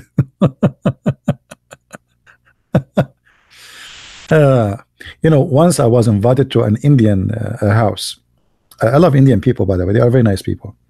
This guy, he's a doctor, and his wife, she's a wonderful woman. Now, because they are so excited to have me, they asked me what you like to eat, you know. I said anything, anyway. And I told the guy, please don't, because I know that Indian, they eat too much spice, right? So I told him, don't put too much. I mean, he said, don't like to eat at all? I said, no, I like spice, but little. So now they put for me, the food is cooked for me little. You know what little? Okay. So I was eating, and I don't want to cause a problem between the guy and his wife. I thought if I say something, he might fight with his wife about this food. So I was drinking water more than food. I asked him to bring water next to me, and I was drinking and then drinking. He said, "You're drinking water a lot." I said, "This is how we do it." And I was sweating. It's like I felt like I am in the jungles of Brazil. I feel like rain in my head. Literally, I'm sweating. He said, "You are sweating too much. Are you okay?" I said, "Yeah." I can't even answer. I can't even talk. I can't even open my mouth. I'm drinking water. like if you open a shower and you open your mouth in the shower, I'm burning inside. I don't know what's going on. I feel the smoke is coming from my eyes, from my ears, and he and his wife, they're very nice people. They keep saying to me, "You like it, right?" Very good. Perfect. You know. Oh boy, I went home and I have no idea what to do. I drank olive oil, juice. I mean, you name it, just to stop my lips. Oh boy, my lips, I don't feel my lips. How those people, they can eat the spice, they supposedly put little. It's not really, it's not like, you know, their dish is different, supposedly. My dish is little spice only. My lips, I don't feel them. They are like, my lips is like part by their own, like they're flying in the wind. I cannot feel anything.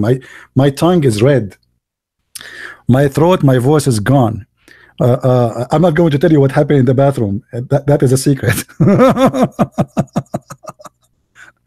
Yeah, but by the way, their food is very delicious, but you have to be careful with the spice. I think because they eat to spice in an early age, so it doesn't affect them. And the more you eat of it, you need more, because the spice killed what do you call them? Those things in your tongue, the one you taste food with them. You know, like there is little sensors in your mouth. They are the one who is in charge of tasting the food. So the more spice you eat, the less sense you will have in your tongue, and that make them eat more spice so they can feel it the same way it was before.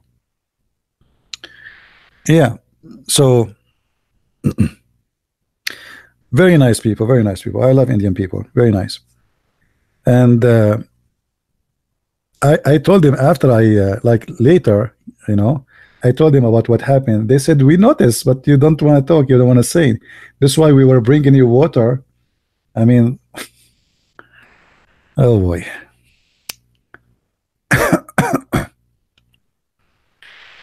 uh, Mild curry with milk. Yeah, I don't know. Anyway, you know, Indian food is very delicious, by the way. Very, very nice. But spice, there's some people they eat spice, just a spice. Imagine, not only in India. I mean, there's even some in the Middle East. But so if you are used to it, I mean, it doesn't hurt you. There's people they make sandwich of spice. That there's nothing inside the sandwich except spice. No. Halal pork is the best. Anyway, look like we are out of Abdul. So, guys, just to summarize this topic today, we were talking about David Wood saying he will not make more videos. I don't know. Maybe he's joking or not. I don't know. Maybe this is a joke of 1st of April. Maybe I should make a video like this. I'm leaving YouTube. Hey, CP, where are you going to? I'm going to the moon, brother. Allah, he sent me al-Buraq, the flying mule. I will go to heaven, and there I will meet with Moses, and Moses, he will come to me, and he will say, Habibi, Christian Prince, Habibi, where you been, Habibi? I said, Moses, I was studying Quran. And Moses will say to me, Habibi, Quran, you study Quran? Is that the book, Habibi? It says there's no sin to eat by yourself. And I say, yes, how you know, Moses? He said, Habibi, I'm Moses, I know everything. Hey, by the way, Muslims, how Moses and Adam, they met together in heaven?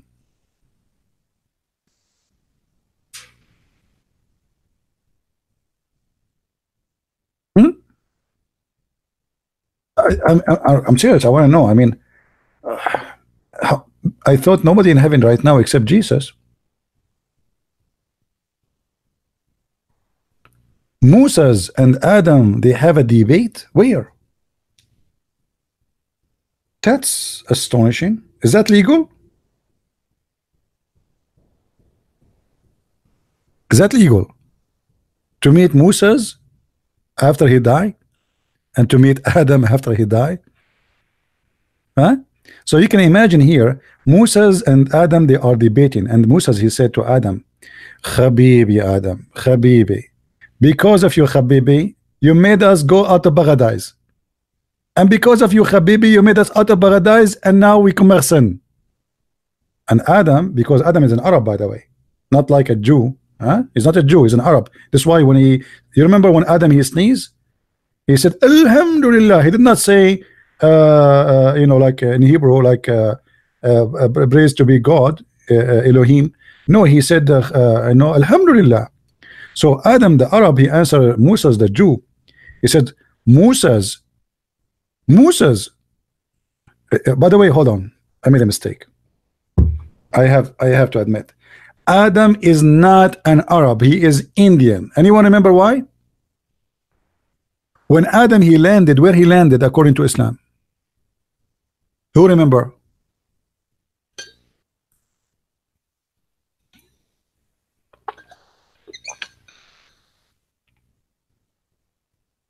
Anyone remember? In India, which is Sri Lanka today. According to Muslims, Adam, he landed in India, and where Eve, she landed? Anyone knows? Where Eve, she landed? Who remember? I mean, look what happened. Adam, he landed in India and Sri Lanka, and Eve, where? Houston? No. New York? Boston? No. In Yemen. Hold on. Let me show you the map. This is really, I mean, this is surprising. I mean, how they met after that? Praise be to Allah, brother. Hold on, hold on.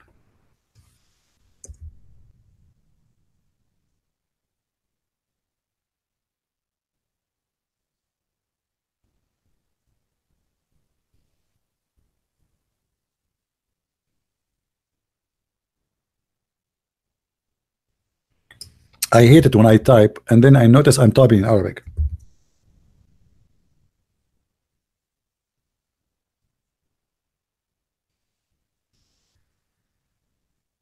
All right, brother.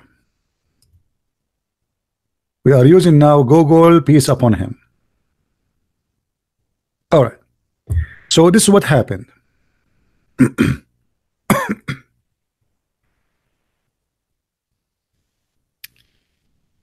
Brother, Allah, he sent Adam here. Let us zoom more. Here in Sri Lanka. And then Allah, he ordered Adam to go walking, crossing the sea walking. Yeah, he can do that.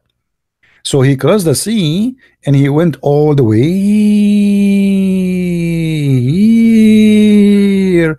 And then he went to Iran, and then he went to Iraq, and then he went to Saudi Arabia, and he arrived to Mecca. But the surprise, Allah, he made Eve land in Yemen. Now, how they met? Who wanna find the answer? No screen. That's my fault again. Unbelievable. Okay, thank you for telling me no screen. Hold on. What if I am doing that on purpose?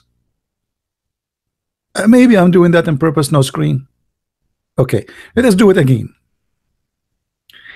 Allah, he made Adam land in Sri Lanka. This is Sri Lanka. Look at Sri Lanka. And then Allah, he ordered Adam to do Hajj.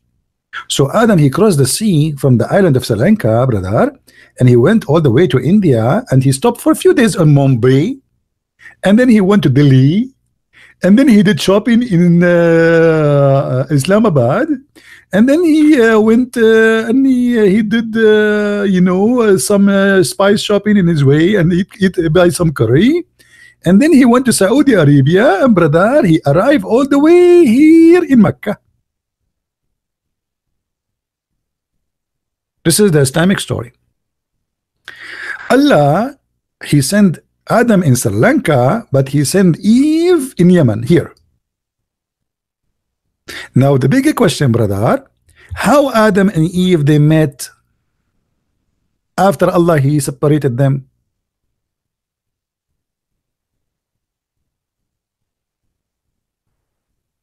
Any Muslim can tell us?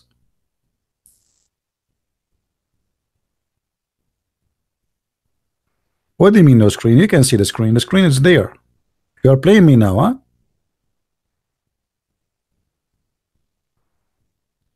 Don't make me pray to Allah to curse you. There's a guy, I cursed him, and Allah, he made him look like me. You believe it or not? True story. This is how severe the curse of Allah. He woke up in the morning, he was handsome, good looking. He woke up in the morning, he looked exactly like Christian Prince. I'm telling you, the curse of Allah is extremely harsh. Imagine you sleep as a good-looking person, you wake up in the morning like, oh, I look like Christian Prince, blazing. That's it. Two butts. Now look at this. So how Eve and Adam they met? Any Muslim can tell us. Adam is located here, brother, in Sri Lanka. Eve is located here, brother, in Yemen. How they met? I will give you three options. Social network, like Twitter, Facebook.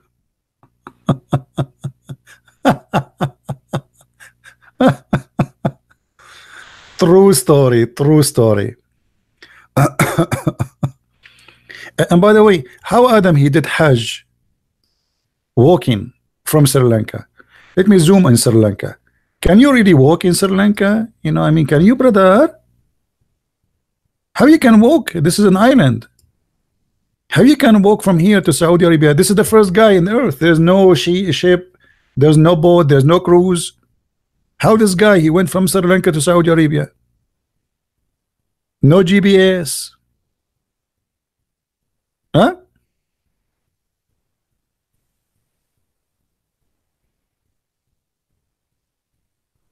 How are you, Yasin? Yasin, are you okay, Yasin? Yasin, you have an answer. Yasin, how Adam he was able to cross Sri Lanka and go all the way to Saudi Arabia? Mr. Yasin, look like you are a very wise. But by the way, do you know what Yasin mean? Guys, this guy, his name is Yasin. Do you think even he knew what his name mean? What Yasin mean? Why you are calling yourself Yasin?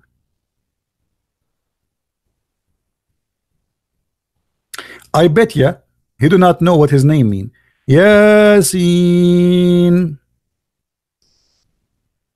So do you know what your name mean? Moon God. You are the moon god. Ya is a word mean God. Sin is the moon god. This is where the word sin is coming from. And this is can be found in chapter 36, verse number 1 in the Quran. Yasin. And the Muslims, when they explain this verse, they say Allah knows best what he meant by this verse. And every Muslim tried to give his own explanation, because simply this is not an Arabic word, and Muhammad he stole it, but he have no idea what does that mean. Yasin simply is a word coming from the Syriac language. Actually, even Ibn Abbas he agree. It's coming from the Syriac language. Do you see it? Yasin. It's an Aramaic. The thief Muhammad. Why in the Quran we have an Aramaic word, man, brother? And then you see at the Jalalain saying, brother, Yasin. Allah knows best what he meant by those letters, brother. That's deep. I mean, look at this interpretation. I think now it's explained. Don't you love Muslim scholars when they say Allah knows best? Let me, brother, explain to you the verse. Allah knows best what this verse means. And now I am a scholar.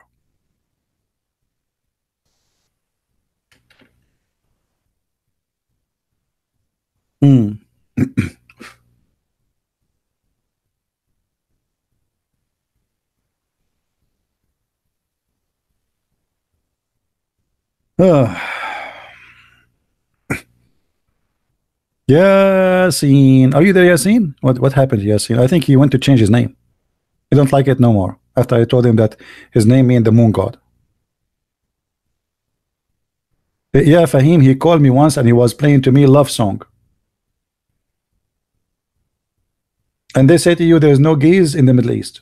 I mean, a guy calling a guy and he playing for him a love song. How are you, Fahim? Have you ever heard of this before? He called me and he's playing for me not only once, twice, you know. He called me, I answer, and he's playing for me love songs. He's in love. Yeah, he see, he remember. Fahim, he remember. Okay. No, he is a Muslim.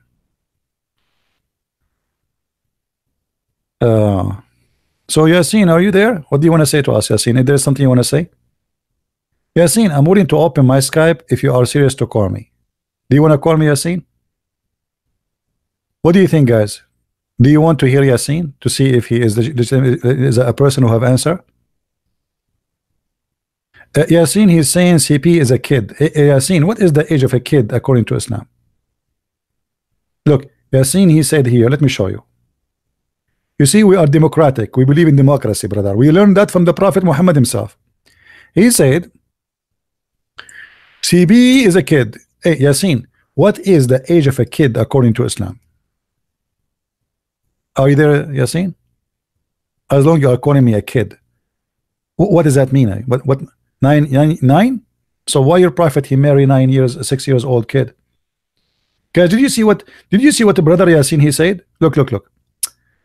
He said, brother, I asked him what is the age of a kid in Islam. He says 9. So you're a prophet, he marry a child, not even a kid. She is 6. So how you explain to us that Yasin? You know, Yasin, I think by the end of this video you will say, yeah, mommy. Oh, mommy. Oh, mommy, mommy blue. CP gave me flu. Oh, mommy.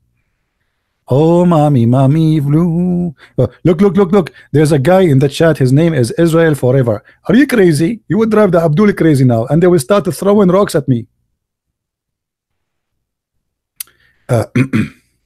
You know, in the Middle East, we watch, you know, Arabic news. I mean, Arabic news is the most funny news ever.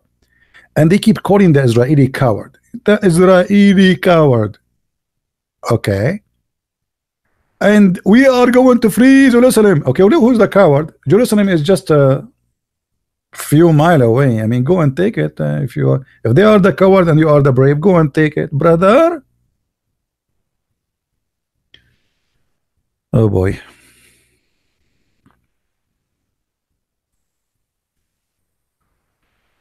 I remember first time I saw a Jew, I was looking like, do he have a tail or something, or he looked like a monkey?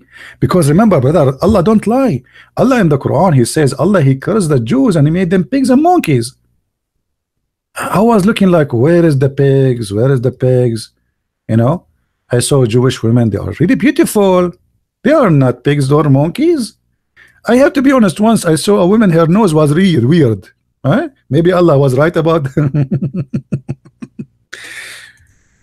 Allah, he made the Jews pigs and monkeys? Really? Must be true story. Allah never lie, brother. And why Allah, he made them pigs and monkeys, brother?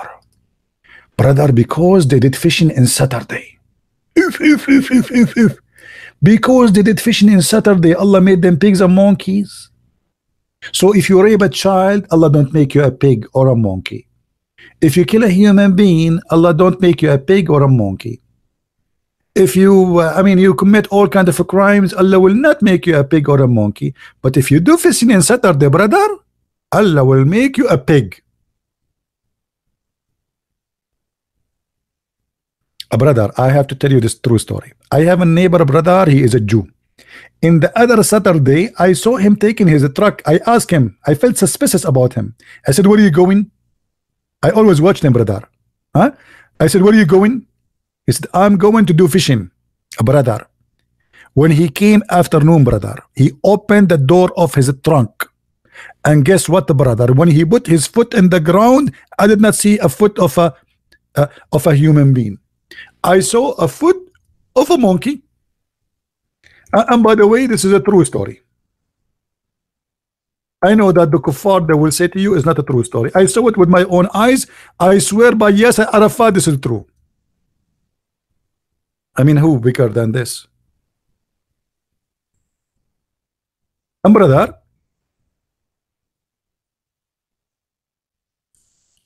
according to Muhammad, this is Netanyahu when he was a kid. Hey, brother, what happened to Netanyahu today?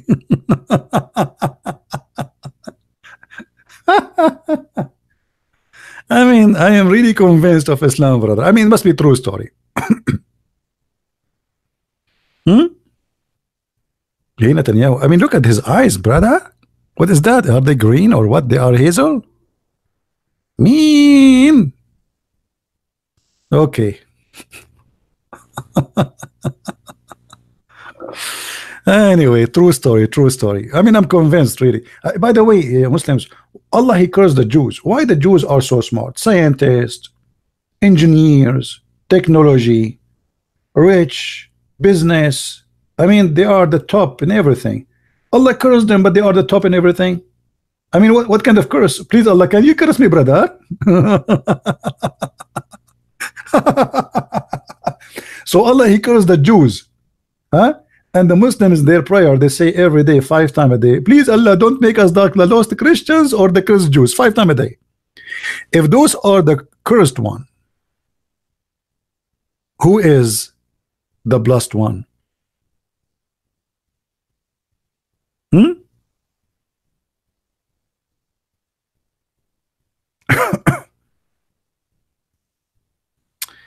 Any Abdul?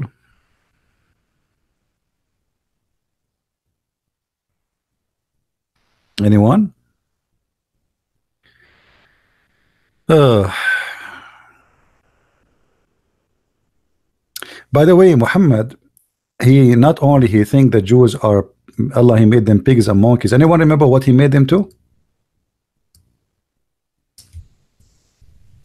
Anyone remember?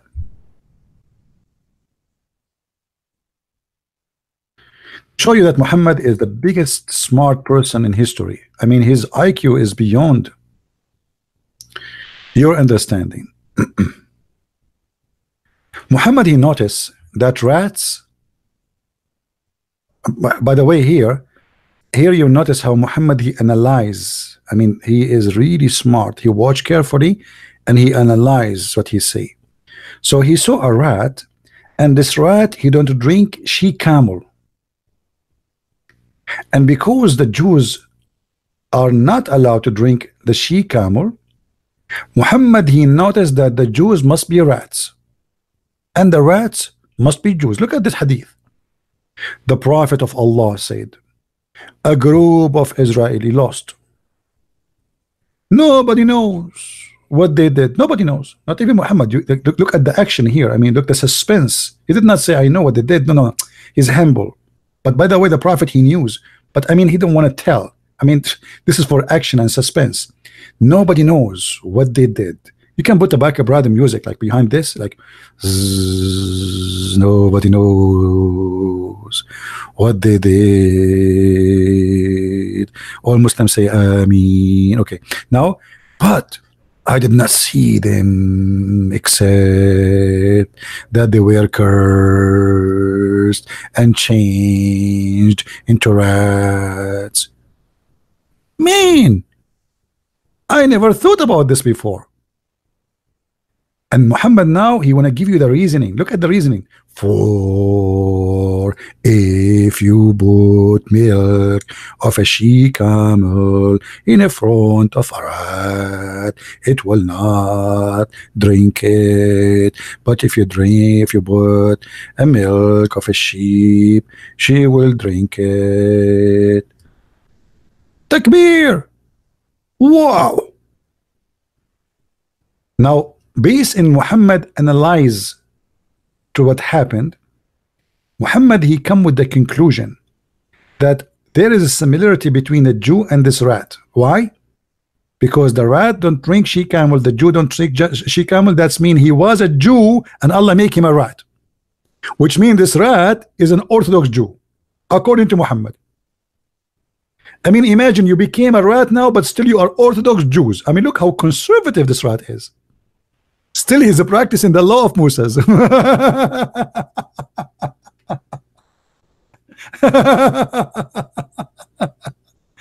Unbelievable. Muhammad, Prophet Muhammad, you are the best prophet ever, brother. I mean, I wish I have a prophet like you. How in the world Muhammad, he come with this? Mean. That's deep. How? What?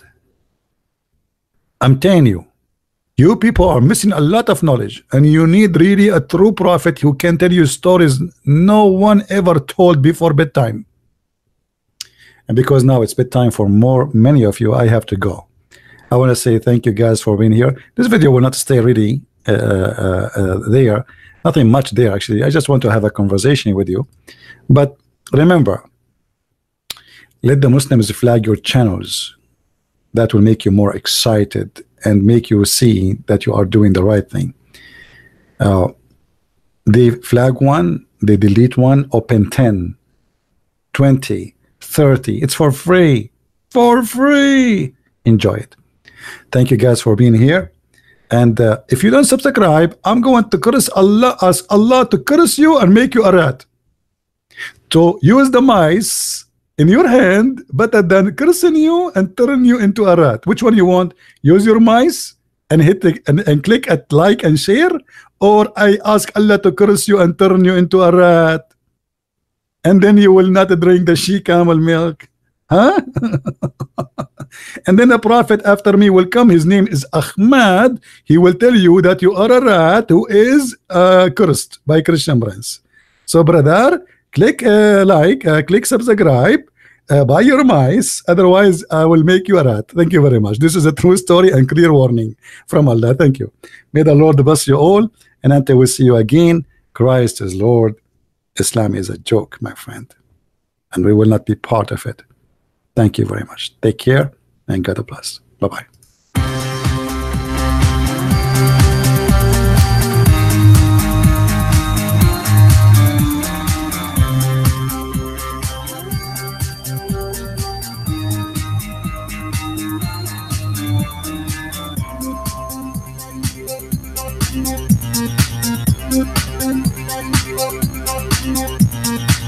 Thank you.